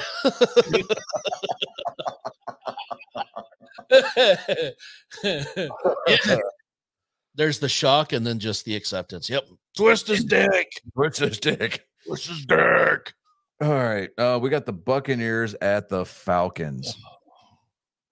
This is the classic example of there's no right way to stroke this one at all. I mean,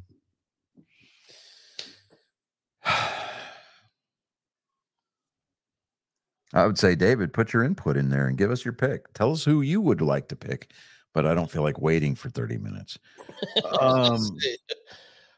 Because dead air sells commercials, kids. I mean, they're both coming off of wins too. I'd almost just say the Falcons just because they're at home. Well, I mean, technically, yeah, but every time we pick Atlanta, they kick us. You're right, dude. So we're gonna go Buccaneers.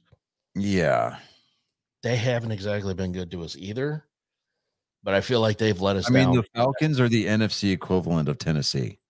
Yeah, that's so fair. There's that. That is fair. Next, we've got the Rams at the Ravens. Remember when the Ravens used to be good? Right? And everybody was afraid of Lamar Jackson. Right? You know, and I mean, even further back when they had Matt Hasselbeck as their quarterback, and they had a they had a ninja murderer as a linebacker. Right. And they had a wife beater as a running back. Pepperidge Farm remembers. I was so hoping you were going to say that. Oh my God, yes. So hoping you were going to say that. Okay. All right. So, Ravens. I'm just sure. This is another one. I literally, yeah. Okay. Like, the fucking league is like that right now. It's so mid. That's what's sad. I mean, there's not a lot to be excited about here. I'd rather watch the WNBA than a lot of these games. I'm just gonna put that. Let's not. Well, it's better than women's soccer, I guess. Well, I mean, if we're being completely honest, depending on which boys' high school team they're playing. Well, I mean, if we're being completely honest, I mean, as far as like the women's national team is concerned, the product's going to get a lot better now that Megan Rapone is not there. That's true. And, I love how she just kind of like said that God, there's proof that God doesn't exist because my last play in my last professional game, I broke my leg. No, bitch, that's the universe writing itself. That was karma. That wasn't God. That was karma. Normally, as a Christian, I don't believe in Buddhist concepts like karma, but yeah, I mean, fucking karma. The two fish here.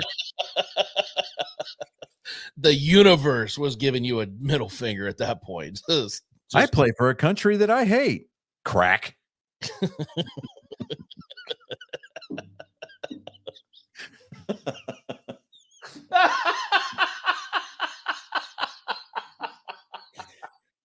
Oh God, yes. Oh, it's amazing.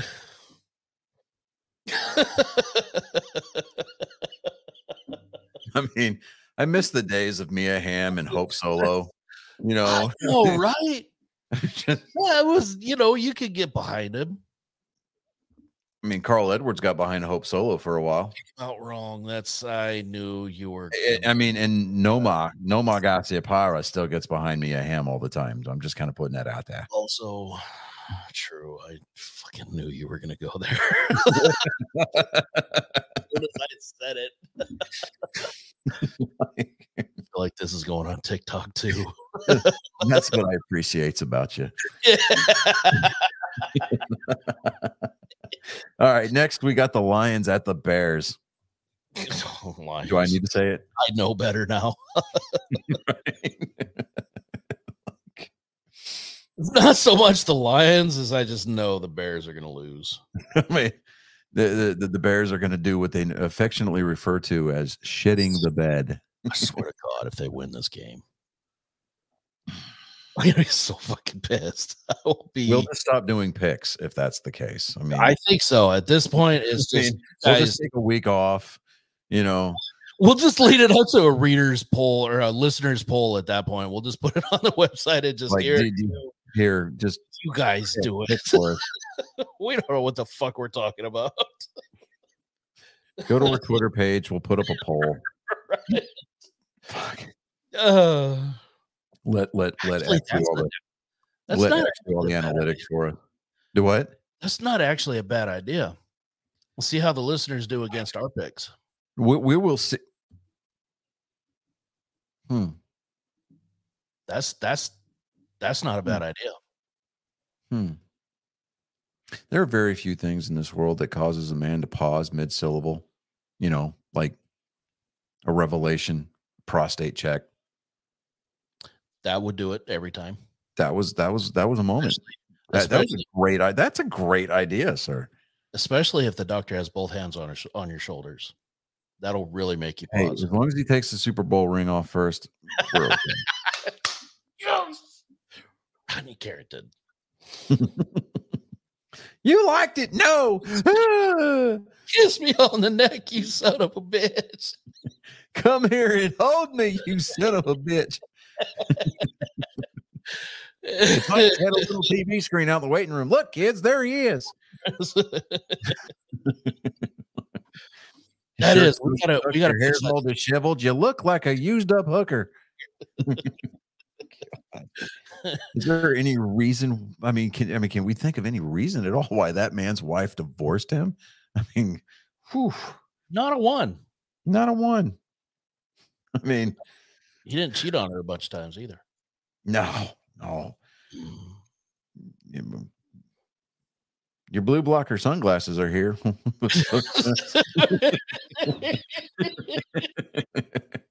Saying. Apparently I'm drinking. I like to order shit I don't remember about. Like, apparently I don't fucking need it. Like, okay. All right, next we got the Colts at the Bengals.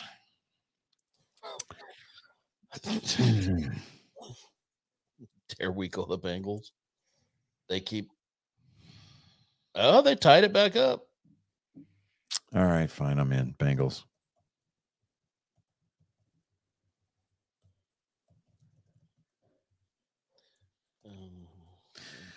Next we've got the Jaguars at the Browns. I'm gonna go with the Jags on that one.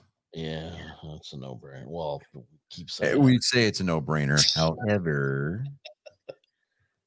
well, like it's a no-brainer just because we're not using our fucking brains when we pick these. Okay, this one should be pretty easy. The Panthers at the Saints. I mean, the Saints don't want the number one pick that bad. I mean, at this point in the season, Carolina's got a lock on it, right? Yeah.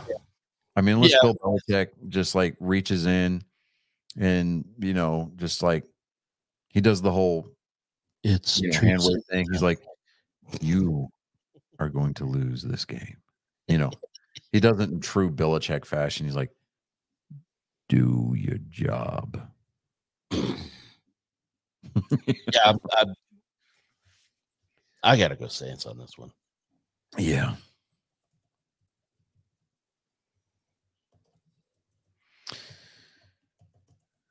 Okay.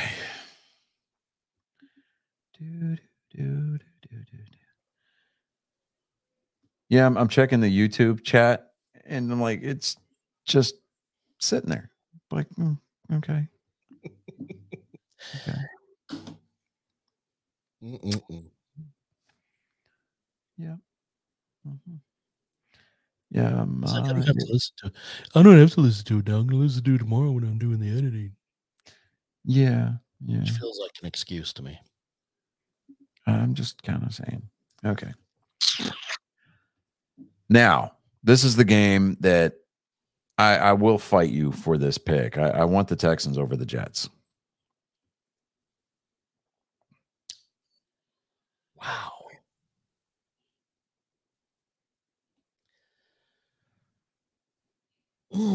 Texans over the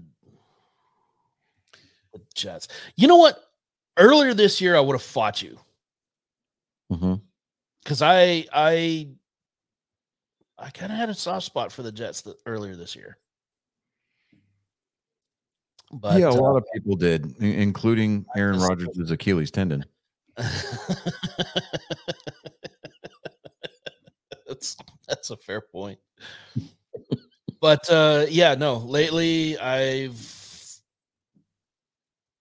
that soft spot got really hard. I'm going to agree with you, Texans. All right. Mainly so when they all do lose and it goes all to shit, yeah. I can point at you and say, see, I fucking told you. I should have known better. All right, fine. If CJ Stroud pulls up lame with an Achilles injury on the Stadium field, what are the odds that he will up his Achilles? I mean, at that point, there would have to be some kind of mandate coming down from Roger Goodell's office. If you've got turf, fucking remove it. You know, that should happen anyways. I mean, they can open up the roof at NRG, put grass in there. I mean, come on. Exactly. Whew. All right, the Vikings at the Raiders. The Vikings. Yeah. I don't even know why I brought that one up. You don't even have to say the rest of the fucking name. It's not. I'm sorry. I'm sorry for yelling. Seahawks at the 49ers. Dude, the Seahawks really, they don't have anything to play for now. I mean, I would love to see them punch the 49ers in the mouth, but I just don't see it happening. It's not going to happen, especially not in fucking San Francisco. It's not going to happen. Now, if David were here, he would argue like, well, I want to take the Seahawks. Especially if they wear those neon green uniforms. By golly, let me tell you. Dang it, David. He just likes the pecker. He like what? He likes the pecker. On the uniform, the pecker. Yeah. Because they're birds. The way that beak just kind of curves over, boy. Curves. Nice. Me in all the right places. If men had a G-spot, boy, it'd be on it. Wee. I tell you what. Oh my God.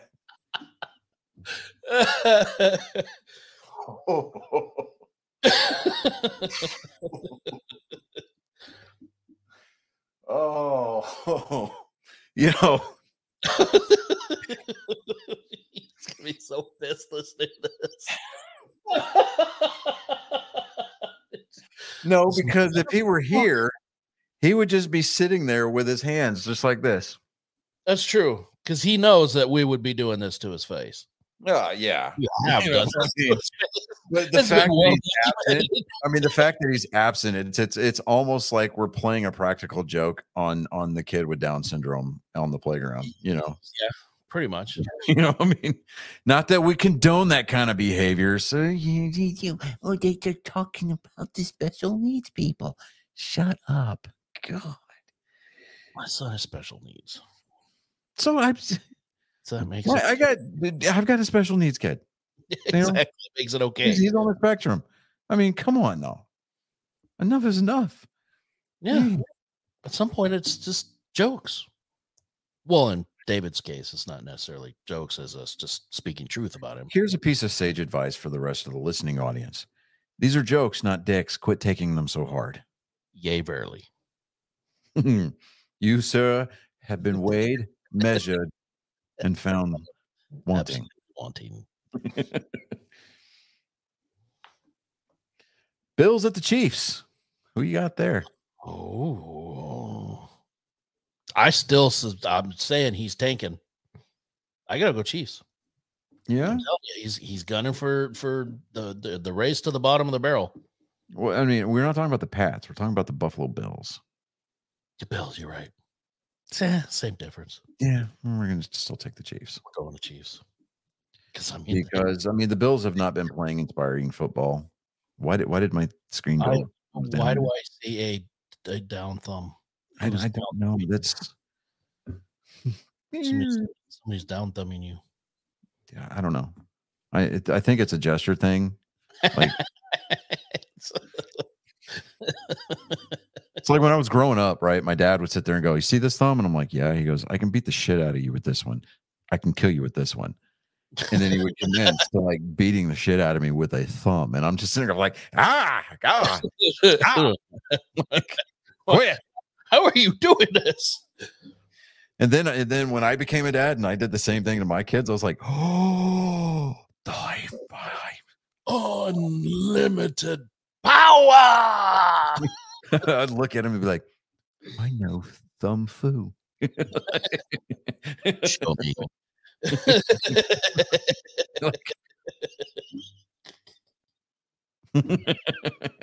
Did you see what I did?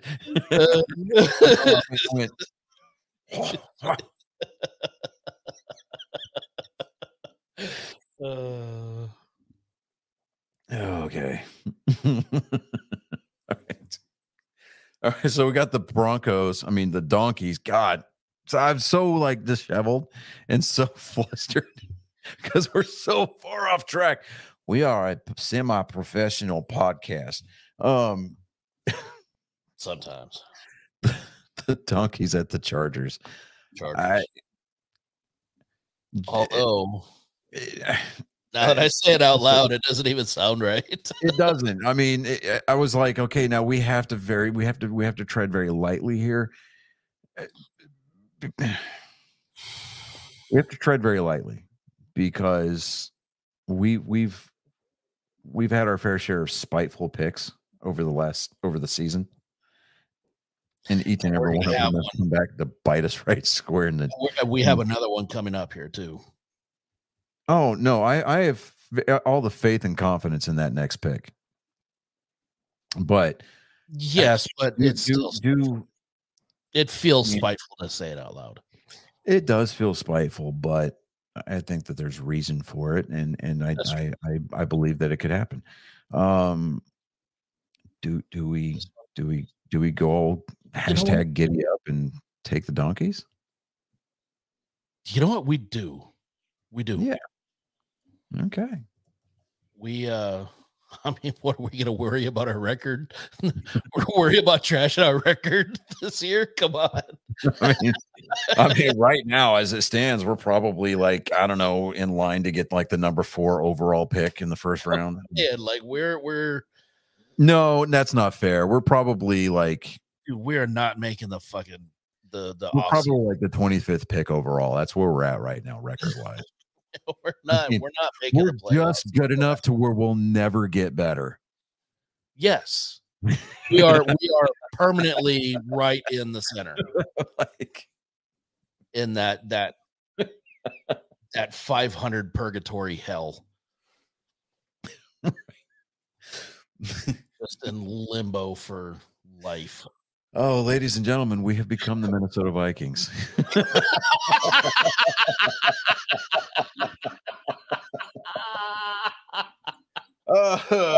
Shit.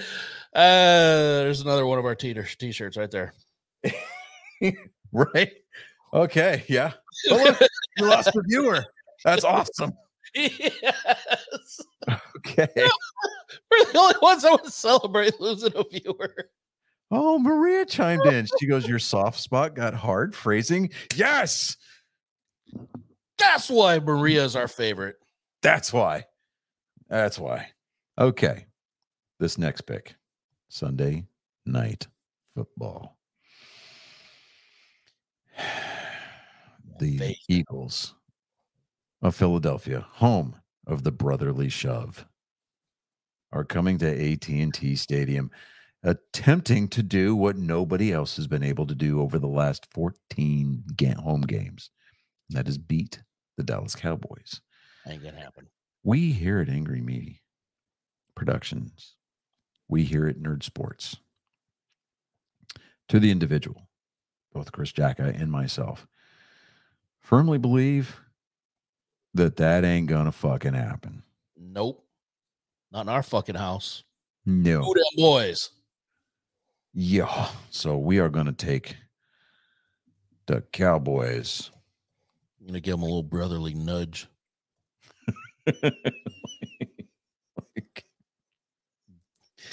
Brotherly hip thrust. I'm not kidding you. I'm going to file for a copyright on the brotherly shove. I am not kidding you. I think it'll run me about $75. I am so going to do it. And if they want that back, I'm going to make them pay dearly for it. I mean, like dearly for it. You have a hair on your ass if you don't do it. Bet. I'm all over that. Fucking fire for effect. How copy over. All right. That is happening, dude. That is happening, my guy. Yep. Okay. Now, Monday night this week has got a double header. One game's a little bit easier to pick than the other. Yeah. So, in that first game of the doubleheader, we're taking the Dolphins over the Titans. Because why? Fuck them. That's why. Fuck them. That's why. Golly. I'm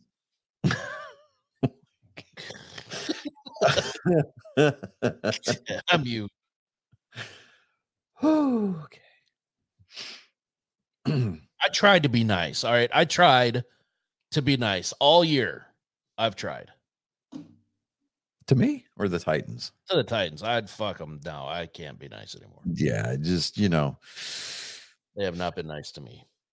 I mean, unlike the uniform and name change took you to the Super Bowl and got you to within a yard of a Super Bowl title. Bastards. Uh-huh. I mean, I know it's a little faux pas, but, it's things like that might be the reason Steve McNair got murdered by his ex-girlfriend. Wee! No, see, that's fucked up on my part, and I shouldn't be that way. Steve McNair, okay, so in all transparency, I used to be a big Oilers fan, right? And got excited when the Oilers moved to Tennessee, and I was like, great. Yeah, I mean, when we all heard that Steve McNair got murdered in his sleep, sleeping on his ex-girlfriend's couch, that was rough, dude. That was rough. Yeah, I mean, because they had the memorial service in Nashville, and boy, I tell you, like Eddie George, I mean, Javon Curse, the Freak. I mean, dudes were just grown ass men crying. I'm like, oh Lord, man. I mean, yeah. I mean, it was rough. It was a rough couple of days, but yeah. Anyway, the next game. I don't care. We've already said our one good thing about the pack for the week. I'm telling you, not shitting all over them should count as a good thing. Having said that, I'm still going to take the Giants. I was going to say, I was waiting for that. Because fuck them, that's why. Right. Okay, so to recap these picks before I send them off to David, we've got the Steelers over the Pats. The Belichick tank is in full effect. I'm telling you. It's going to be a great thing. I'm calling it now. Maybe he'll go out and actually draft himself a nice running back. Because, Stranger things have happened. I mean, Zeke ain't working for you. We got the Bucks over the Falcons, Ravens over the Rams, the Lions, oddly enough, over the Bears, Bengals over the Colts. Don't fuck us, Cincinnati. Don't do to the country what you did during the last election. Don't do it. Just don't do it. Everybody was waiting for Cincinnati's precinct to be cut, to be reported. Oh, we're going to the Democrat. Shut up. Just go out there, play football. To quote Belichick, do your job. We've got the Jags over the Browns. That just sounds like something a New York Guido would say, right? The Jag-offs over the Browns, Fucking Jag-offs. Fucking Jag-offs over the Browns. How many demographics can we piss off? I think there's three that we haven't reached yet, but show's not over yet. No, we've got Deadspin for that. God Lord. We've got the Saints over the Panthers, the Texans over the Jets, Vikings over the Raiders, Niners over the Seahawks. That's right, David. We picked against the Packers. Yep. With the hook, the curve bill. Your pecker is going down.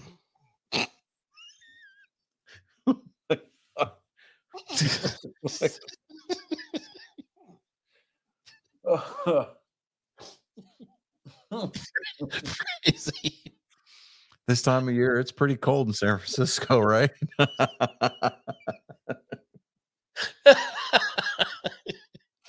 Is it any coincidence that most likely it would be wet and muddy?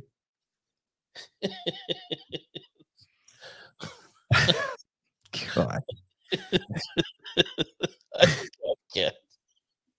I can't. This is what happens when we get left alone. So great. We got the Chiefs over the Bills, the Donkeys over the Chargers. That one hurts. The Cowboys over the Eagles, Dolphins over the Titans, and Giants over the Packers. Oh God. Okay. Interesting week. I can't. It's gonna be. I don't even think I've got it in me to do a joke segment this week, man. I don't think so. I think, yeah. Okay, so we're going to address the elephant in the room here. Earlier this week, in case you had not noticed, the college football playoff brackets were announced, and number one is Michigan, who comes in at 11-0. Is it 11? Yeah, it's 11-0. No, they're 13-0. I'm sorry. Yeah, they're 13-0. Then Washington, UW, had an undefeated season. We were living in Washington State. My dad was just about to retire from the Navy when, back when the national championship was decided between the coaches and the AP writer poll. Mm-hmm. Right. The Washington Huskies had completed their first undefeated season in school history and had to split the national championship with the Miami Hurricanes that year because the AP poll and coaches poll went halvesies on everything. Yep. So this is the second undefeated season in school history. So congratulations to the Huggies. To the Huggies. To the Huskies. Yeah, fits. You told me, man, I'm kind of fucked up. I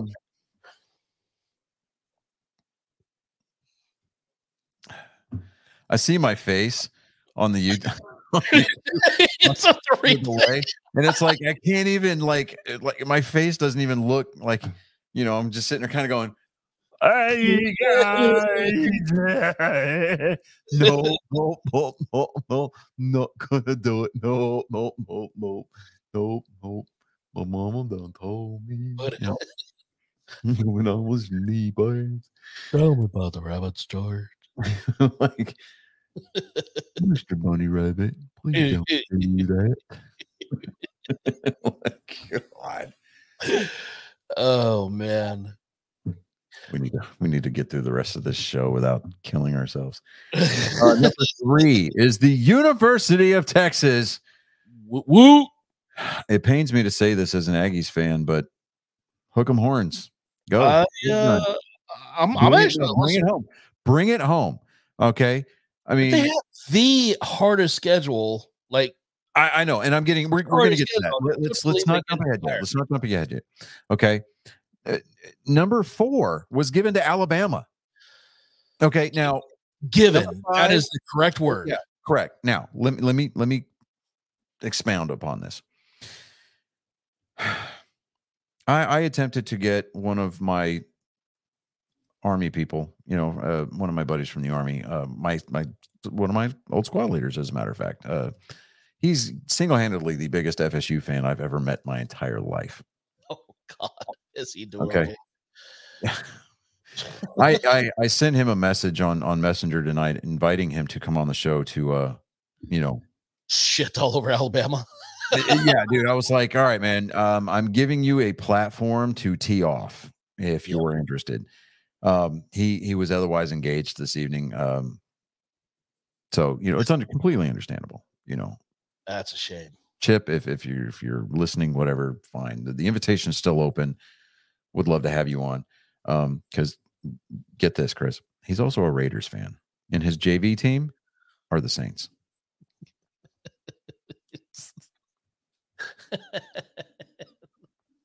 I love this man to death. I would crawl through the 7 circles of hell for him. But there's a lot that I can say and just pile on top, but he hurts hard enough already.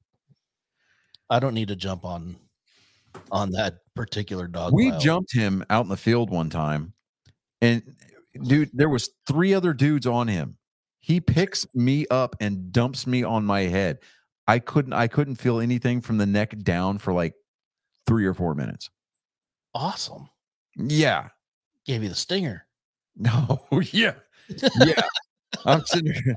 I'm like he picks me up. I mean, as far as I could recall, my feet leave the ground.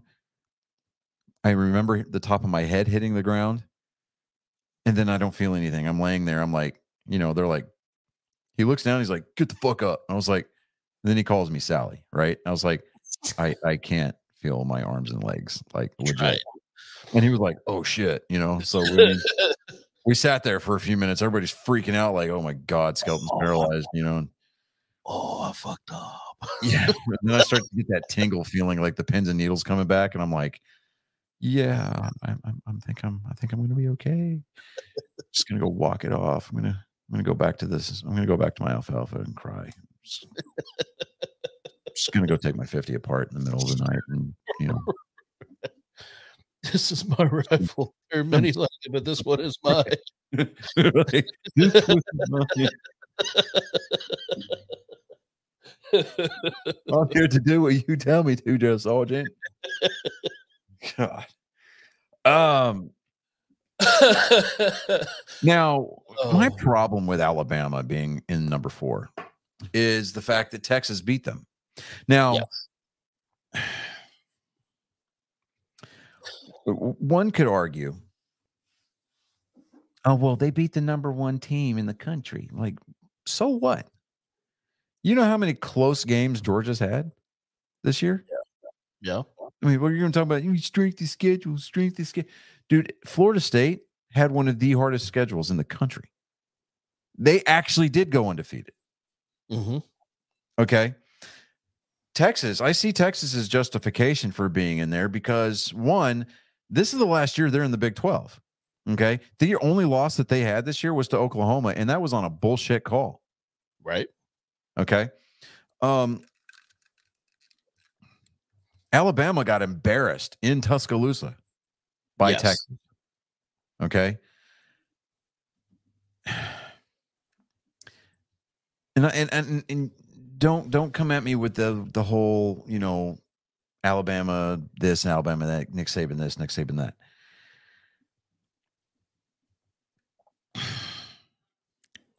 The SEC, and I'm probably going to get they're probably gearing up a drive-by by my house right now because I'm about to utter these words. But the SEC is notorious for packing their schedule on the front and back ends with cream puff teams. Oh yeah. Okay. I love the SEC. Don't get me wrong. Love the SEC. I'm glad that the Aggies are, excuse me, a part of the SEC. But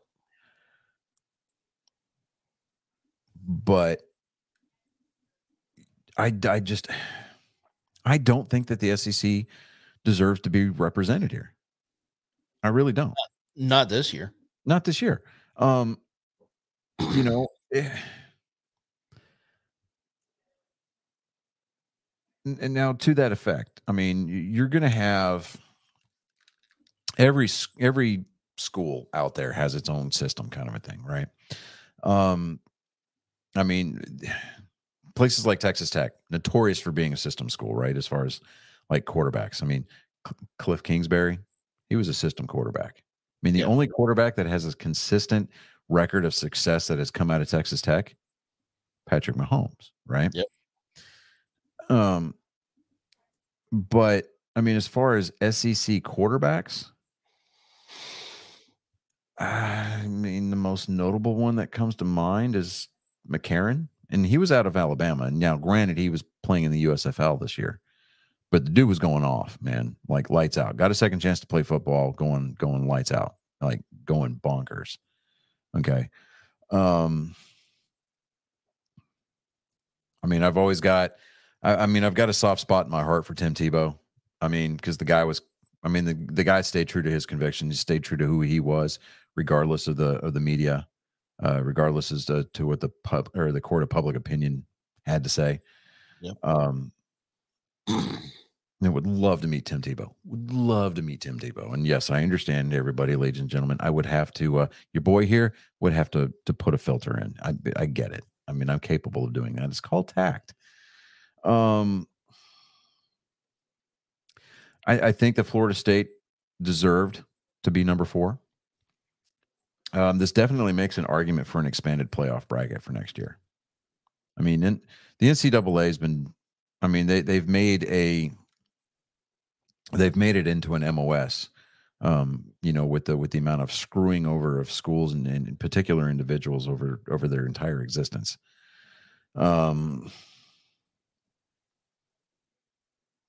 This is just one of those cases where they just flat out got it wrong. I mean, the video from the football complex, watching these FSU players see their hard work go unrecognized. I mean, dude, it's heartbreaking. You know, but did they get up and start burning the place down? Did they start smashing windows? No. No, because they still had a game to get ready for. They're playing the Orange Bowl. They're playing number 6 Georgia in the Orange Bowl, and I hope to God they whip the dog snot out of the dogs. Yeah, that's I mean, that is going to be an amazing game. The matchups for the top 4 are going to be number 1 Michigan, going to be playing Alabama. Go Michigan. Yeah, I mean, God, it pains me to say this, but go Big Blue, right? Big Blue, go.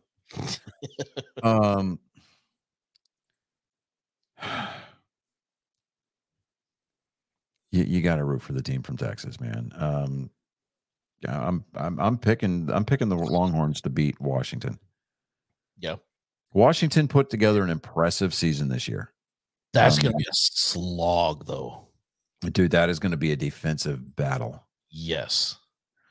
And it's going to be who breaks the first big play. I'm going to go out on a limb. I'm going to say the first team to score 28 points is going to win that game. Yeah. Just hands down. I mean, and we may even see an Arch Manning appearance at some point during the fourth quarter. Yeah. It would surprise me. I mean, did you see the Arch Manning's debut? That game? Dude, the place just came alive, right? Because I mean, they were just, I forget who it was. I think it was It was the game before the Big 12 championship. Who was it they playing? I can't remember.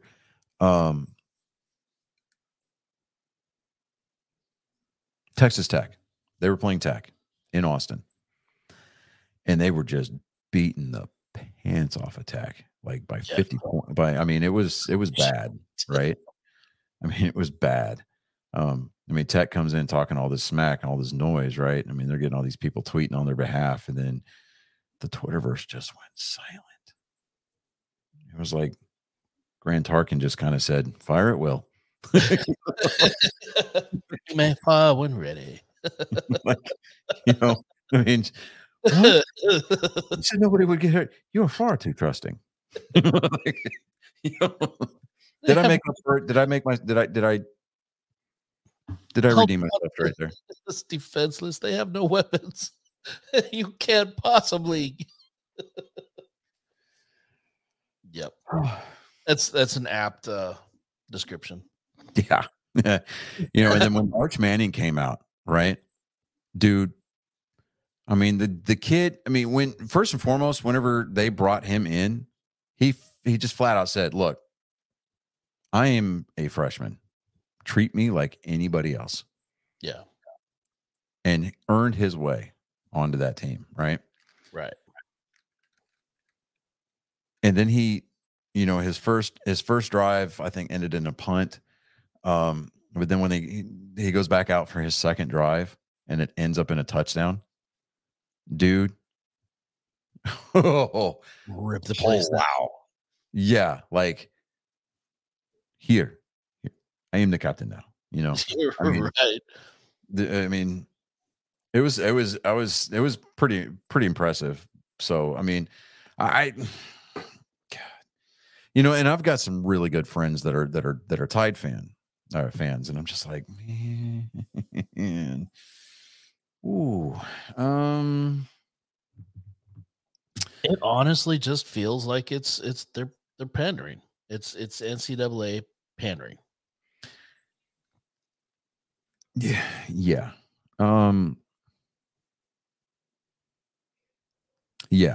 So I mean, honestly, I see.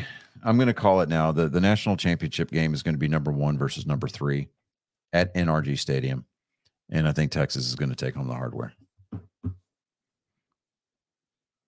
Dude, Totally. You want to talk about traffic and you want to talk about a party in Houston? Let the Longhorns win. Yeah. Let the Longhorns win. Holy hell. I mean, their last year as a member of the Big 12 before they go to the SEC. Yep. And they come in as the defending national champions. Oh yeah. You coming in. Quite possibly the most sought after quarterback recruit. Oh yeah. Coming into his sophomore year. Huge chip. Please. All right. Now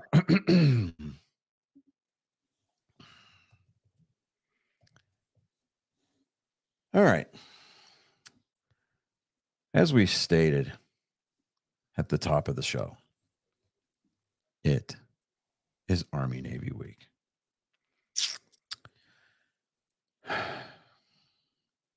This is the only game that I look forward to every year. Okay. I mean, I'm more of a baseball guy. I've more or less acquiesced and started watching more football just because I couldn't stand watching the product of baseball that the Red Sox put out this year. It's not to say that I'm jumping ship. That's never going to happen. I am a washed again, born in the bloody Red Sox fan. I am till the day I die. Okay. In fact, I want my pallbearers to wear Red Sox jerseys so that way the team can let me down one more time when I die. Okay. But I will never stop believing. All right. I mean, I think I'm going to have Sweet Caroline played on the bagpipes immediately preceding Amazing Grace. Right. It's like that. Audience participation and all. Yeah. I'm gonna need your help on this one, Chris. We're gonna put a Bluetooth speaker in my coffin, and you're gonna cue it up. And every time it's the audience's turn to go, so good, so good, so good. Yeah. In fact, I want you to cue it up because I want to start the singing. I want to lead this song off. You know. Absolutely. Yeah. And people are gonna laugh. People are gonna cry. Some people are gonna be shocked into cardiac arrest. But by God, they're going to remember that they were at a party.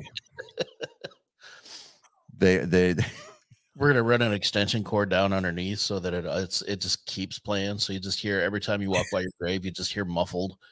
Yeah, I mean, unlike when Beethoven was dead, when he died and he was buried. I mean, people kept going by his grave and kept hearing his compositions, but they were being played backwards, and nobody could figure it out. And at the end of the day, it was just because he was decomposing. That's the one bad joke for the night. That was because we couldn't get Colin on. Yeah, that was because we couldn't get Colin on. Okay, that was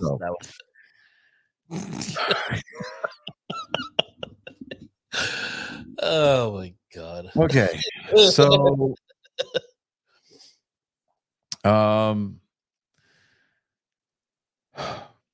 the Black Knights head into this matchup after winning 28-21 over the Coastal Carolina Chanticleers.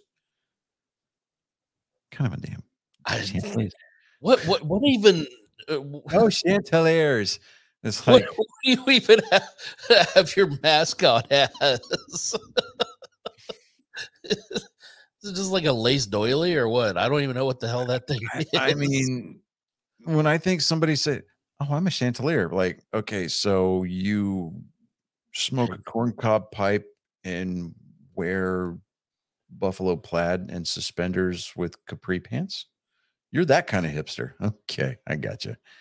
No, you drink IPAs because you think that they're, that they're just obscure enough, and then you realize that they're mainstream, and then you look for something else. Is that? I thought it was those things that hang from the ceiling and that like have all the glass and crystal and shit. No, it's a chandelier. This is a chanticleer. CHANTICLEER. You know what? I'm going to look that up. I need to know what that is because that is. Yeah. Yes, I know it was a chandelier. I know you knew. Okay.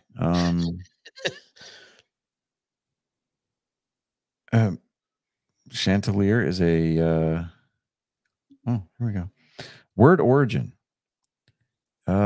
Sing loud. Name of rooster in the medieval epic Reynard the Fox. So it's a rooster, but it's also an acapella men's group. It's a singing cock. It's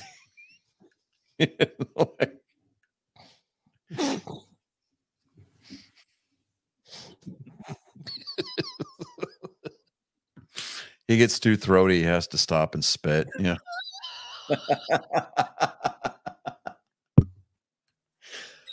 Oh my God. Okay, we're at 2 hours and 20 minutes here. I got to finish this up here.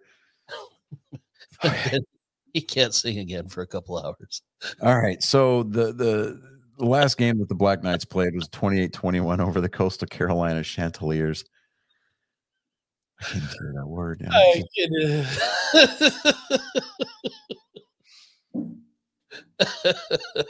They made a Chanticleer a Disney character. Would they get Alan Tudyk to do the voice on that one too? Oh my God, yes. He's like sophisticated cousin. His name is Tudyk, and he's gonna sing it. He puts out his wing. Caw-caw. Oh my God. Anyways, we need to land this plane before we crash. No, sir. We've already hit the ground. We're just seeing how far down we can go. The engine is still on full throttle. Just keep bouncing. We put in that invincibility cheat code. Back on the NES, like, okay. All right. The midshipmen, however, their last game was a 59-14 loss to the SMU Mustangs.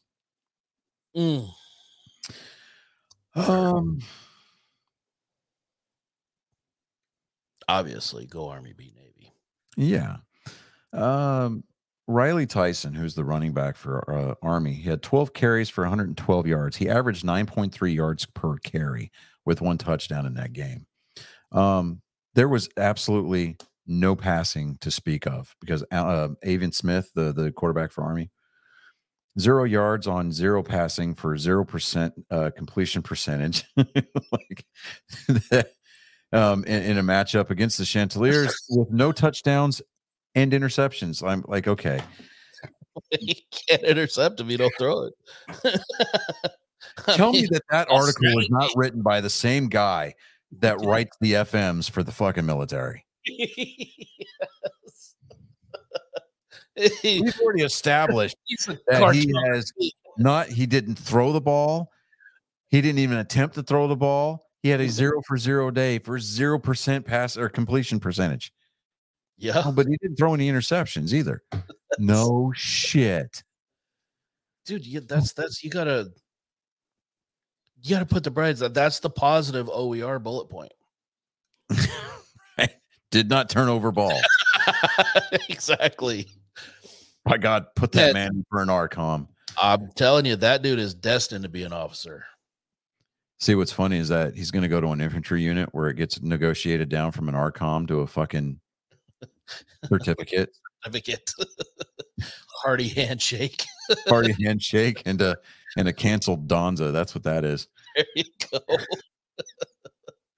If you're a good boy, I'm going to let you drink from the fire hose and call Zonk. Remember UHF? Little Timmy gets to drink from the fire hose. Oh my God. He found the marble in the oatmeal. God. Now I want to go watch that movie. I do. Today we're going to teach poodles how to fly. He throws it out the window and you hear, yep. Speaking of Weird Al, did you see the one that the new one, Daniel Radcliffe was in? No, I didn't, but I want to. I know it's on it's on the Roku channel, right? Yes. Yeah, I'm gonna have to check that out. Bro. Now, the Navy quarterback during their game against the Mustangs, Braxton Woodston, he went 9 for 18 with 71 yards, no touchdowns, and 1 interception. That's promising. He also rushed 18 times for 104 yards and 1 touchdown. So, all right. So, ladies and gentlemen, it's gonna be both teams go into these games running the triple option exclusively. It is not the best product of football. I've been told, because I mean, I'm that guy that makes a big deal out of the game every year, right? And yeah, this is not a bowl game by any means. No, but it is America's game, right? Yeah. And so I used to go to church with this one guy. And he's like, I don't watch that trash. I mean, it's terrible football. I don't waste my time. I'm like, okay. Okay. It's the same guy that votes for Biden because, apparently it feels good, makes his soul feel good or something. He must be a Texans fan. No, he what team was it that he was a fan of? It wasn't even a Texas team. Maybe he was like a Giants fan or something like that. I can't remember. Oh God. Yeah, I mean, dude, it was. Yeah. Anyway, bless his heart. The Black Knights are favored. I mean, it's always going to be a tight game. But the Army is the favorite by 2.5 points. They're putting the total number of points in this game being scored at 28. Total. That is. Oh God. That's the set right there. 28 points. Oh. That hurts. I mean, the money line puts Army at negative 137 and Navy at plus 115. So, I mean, my ass is going to be sitting in front of my 75-inch TV with my Bose surround sound in my living room, doing, drinking beer, eating junk food, and every time the Army scores, I'm going to waddle my crippled ass down onto the living room floor and do some push-ups. Yep. So, I'm just now the Army's covered the spread 3 times in 10 games. Okay, they've got no wins. As the as the 2.5 point favorite or greater this year. Okay, that's the dark cloud right there. But Army has played this game or played 10 games this year, and 4 of them they've hit the over. So I'm thinking, okay, because this game actually carries a lot of meaning. All right. I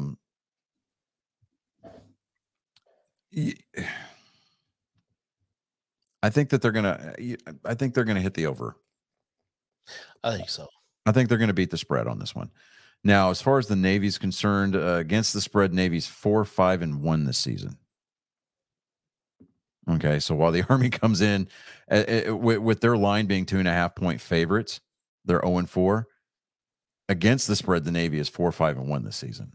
As a 2.5 point underdog or greater, Navy's got 2 wins. They're 2-1. Okay, so all right, inspire much confidence, but still, don't sleep on the Navy. Okay, and at the risk of it becoming a meme or a clip for TikTok, David, don't go to sleep on the Navy because they'll fuck you. Mm-hmm. Bryson Daly, for the Army, he's got 859 passing yards. He's got a 78.1 yards per game, 50% completion rating, 6 touchdowns, 6 interceptions, 188 carries, 821 rushing yards, and 7 touchdowns. So he can do it both on the ground and with his arm, although his arm might be a little bit of a liability. So depending on the weather and the wind and whether or not it's, we may see. Be prepared to see a lot of ground, a lot of ground game out of both teams, and Navy's probably going to be the first team to go to the air.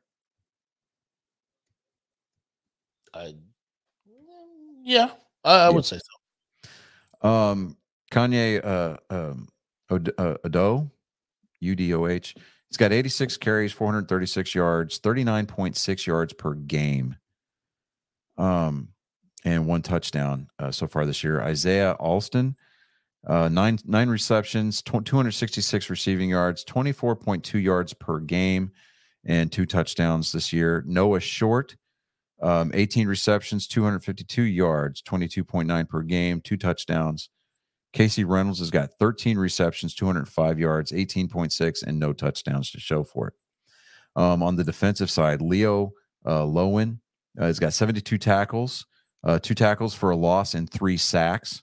And Bo Nicholas Paul has got 25 tackles, 3 interceptions, and 3 punt returns. So Navy, they've got some Tazeka has got 117 carries, 724 yards, 65.8 per game, 5 touchdowns, 14 receptions, 88 yards, 8 yards per game, and 0 touchdowns.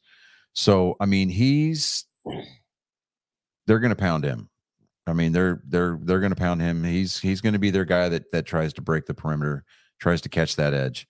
Dave Fofana, Fofana, B. Yeah. I couldn't help it. I could, but I chose not to. I could have helped it, but I chose not to. 72 carries, 255 yards, 23.2, 3 touchdowns, 5 receptions, 46 yards, 4.2 yards per game, and 0 touchdowns. So he's a mildly decent runner and a shit receiver. Heidenreich.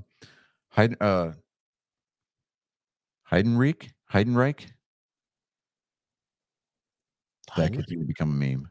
He's going to become a meme. He's going to become a meme. They put his nameplate. I promise you, if he breaks free and starts high stepping, that will become a GIF.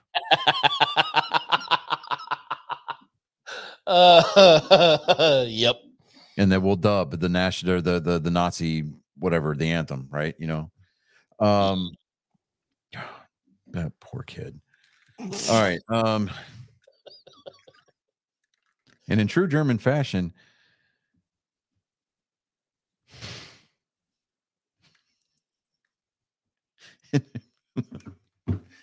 everything about his name is over-engineered. I'm just kind of putting that out there. 15 receptions, 326 yards, 29.6, and 4 touchdowns. Brandon Chapman, 17 receptions, 230 yards, 20.9 per game, no touchdowns. They've got some standouts on defense, though. Justin Reed's got 41 tackles, 6 for a loss, and 4.5 sacks. Colin Ramos has got 92 tackles, 5 for a loss, 2 sacks. And Deshaun Peel's got 31 tackles, 1 for a loss, and 4 interceptions. So, you know, it's yeah, man. I mean, the game is this Saturday. It's going to be a 2:00 Central Time kickoff. It's going to be in Foxborough. It's going to be at Gillette Stadium, where the Patriots are in the middle of their master class on how to tank a season. That's going to, you know, yeah. So it's going to be on CBS. You can live stream the game on Fubo. You can watch it for free. So if you don't have cable, Fubo is going to be your friend. Or if you have the monetary means, I suggest go finding a Buffalo Wild Wings or, you know, another bar, sports bar kind of a thing. Luckily, I got a good one right down the road that I can.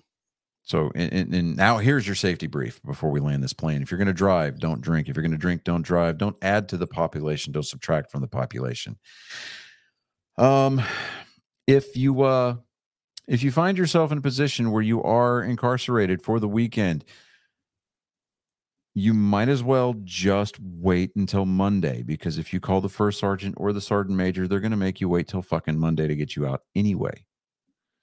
So just kind of keep that in mind, Airborne. Don't go out buying Mustangs or Chargers or Challengers at 28% interest. The stripper does not love you. She only wants you for the 1st and the 15th, and she wants your TRICARE. Just remember, Charlie Sheen has AIDS. And yeah. First sergeant, turn the platoons back over to the platoon leaders, and zonk. If you have a problem with gambling, call the National Council on Problem Gambling 24/7 at 1-800-GAMBLER for New Jersey or Ohio, or 1-800-522-4700 in Colorado. I love Iowa's number, 800-BETS-OFF. Want to bet? Indiana, 1-800-9-WITH-IT.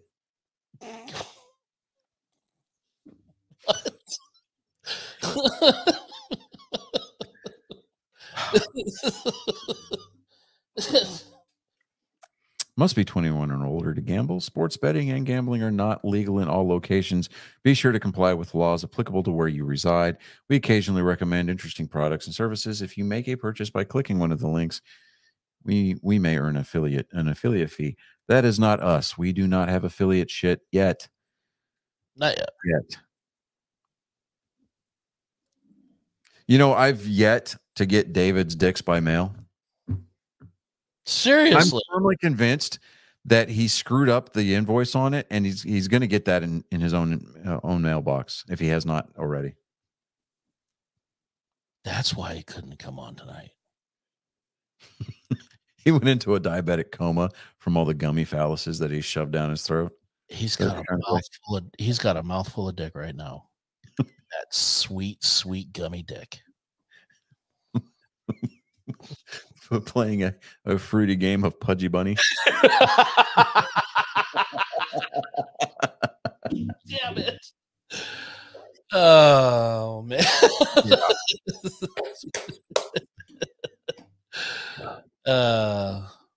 Well, that's a shame. That is a shame. You know, because here's the thing. I was going to do an unboxing video and then a reboxing video. And it was actually going to be one continuous. It was going to be like 1917. It was going to be shot with one continuous shot. Yes. But unfortunately, it was going to drive my wife absolutely batshit crazy, because if we didn't get it right, I was going to just scratch it and just box everything back up and then tape the whole thing up and reopen it. Yeah. But if I get this package in the mail, I will do an unboxing / reboxing video. And I will redact David's return address on the packaging. Maybe. No, I can't do that. I won't do that. I mean, oops. Even my debauchery has some limits. I mean, all right, we'll be nice this time. I mean, guess you'd be all Fred Durst with the chocolate starfish and the hot dog flavored water. How about that for a blast from the past, right? Right. Of all the album names. Yeah, I mean, the worst. And then have you seen Fred Durst's like social media accounts lately? No. He did not age well, man. I can't imagine. Like, he still wears like the Adidas running suits. I mean, like, he's a bad day from going full on Ukrainian. He just needs some few gold chains. I mean, all he's got to do, he's got to go down to the street to Jonathan Davis's house and borrow a couple. I don't know. I just try. They tell me I go. I don't know. You take me for somebody who's stupid. I know. I've seen the stack of pawn tickets by your front door. I know. I will never see Chain again. Oh, man. First couple of 100 times. Shame on me. But that one time, shame on you, my friend. No, shame on you. And when the shame is brought on you, I tell you what, I make you a big deal. Okay. I don't know why Jonathan Davis is going from Ukrainian to Greek all of a sudden. Say, my friend.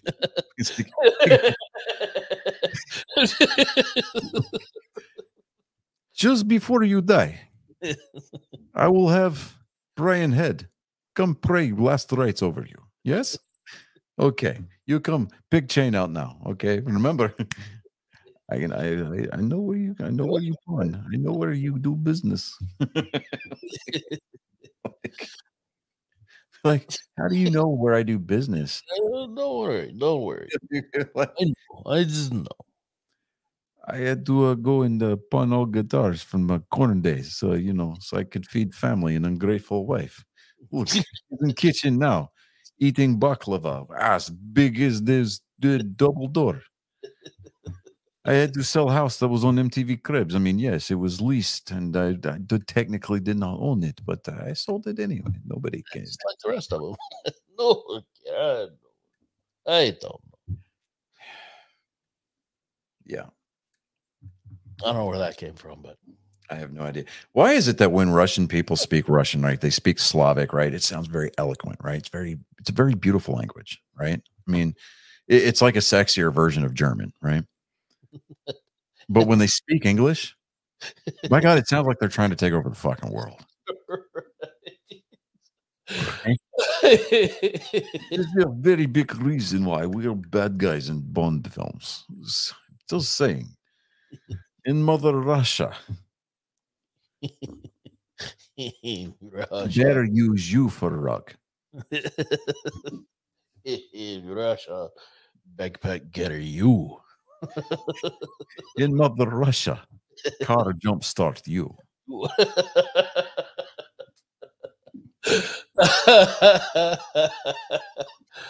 Oh man, we used to do that shit all the time. And the Mother Russia jokes were just as great as the Chuck Norris facts. And just absolutely. All right. Well, we've come up on the 2 hour and 42 minute mark. David is going to kill us because, he's like, I got fucking almost 3 hours of shit to fucking edit. Are you kidding me? Ladies and gentlemen, I still have a final to study for. I've got 10 o'clock in the morning is going to be come up real quick. And I'll just get up. I sleep like crap at night anyway. So I'll just get up and I'll just study in the morning. Because that's how we get good grades in college. Exactly. We cram at the last second. Yeah, because that's what it's fresh in your mind. Yeah. Yeah. It's my story and I'm sticking to it. I got the hand receipts and everything. So yeah. Oh, I get to take physics next semester. Oh God. Better you than me. Dude, I'm actually excited about that. Like the kid who went through school just by the skin of his teeth doing the bare minimum work because I hated math. I'm excited for physics, man. Again, better you than me. And now, I'll bear in mind, after the first 6 weeks, I'll come back and give you an update as to how I feel still. But, Just say when you're sitting there drooling and muttering to yourself. Stop. Well, I mean, as a Charlie, you had to learn geometry, right? Sure. I was never in the FTC. I was a gun bunny, so. Okay, well, fair enough. All right. Well, ladies and gentlemen, boys and girls, this was fun. And David is probably going to make sure that he takes off Monday nights from now until the end of time, so that way this never happens again. But my name is Johnny Skelton. I am Chris Jacka. And you have been witness to a travesty, and it's been an orgy. It's been a fun assault on your senses. Yes, your soul did not give us consent, but again, we don't really care. But this has been episode number 137 for Nerd Sports.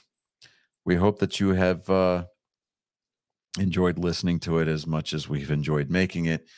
And don't say that we didn't warn you, but, in Mother Russia. Sure listen to you. The plane land you. Yeah. We're out of here, everybody. #giddy up. Laters.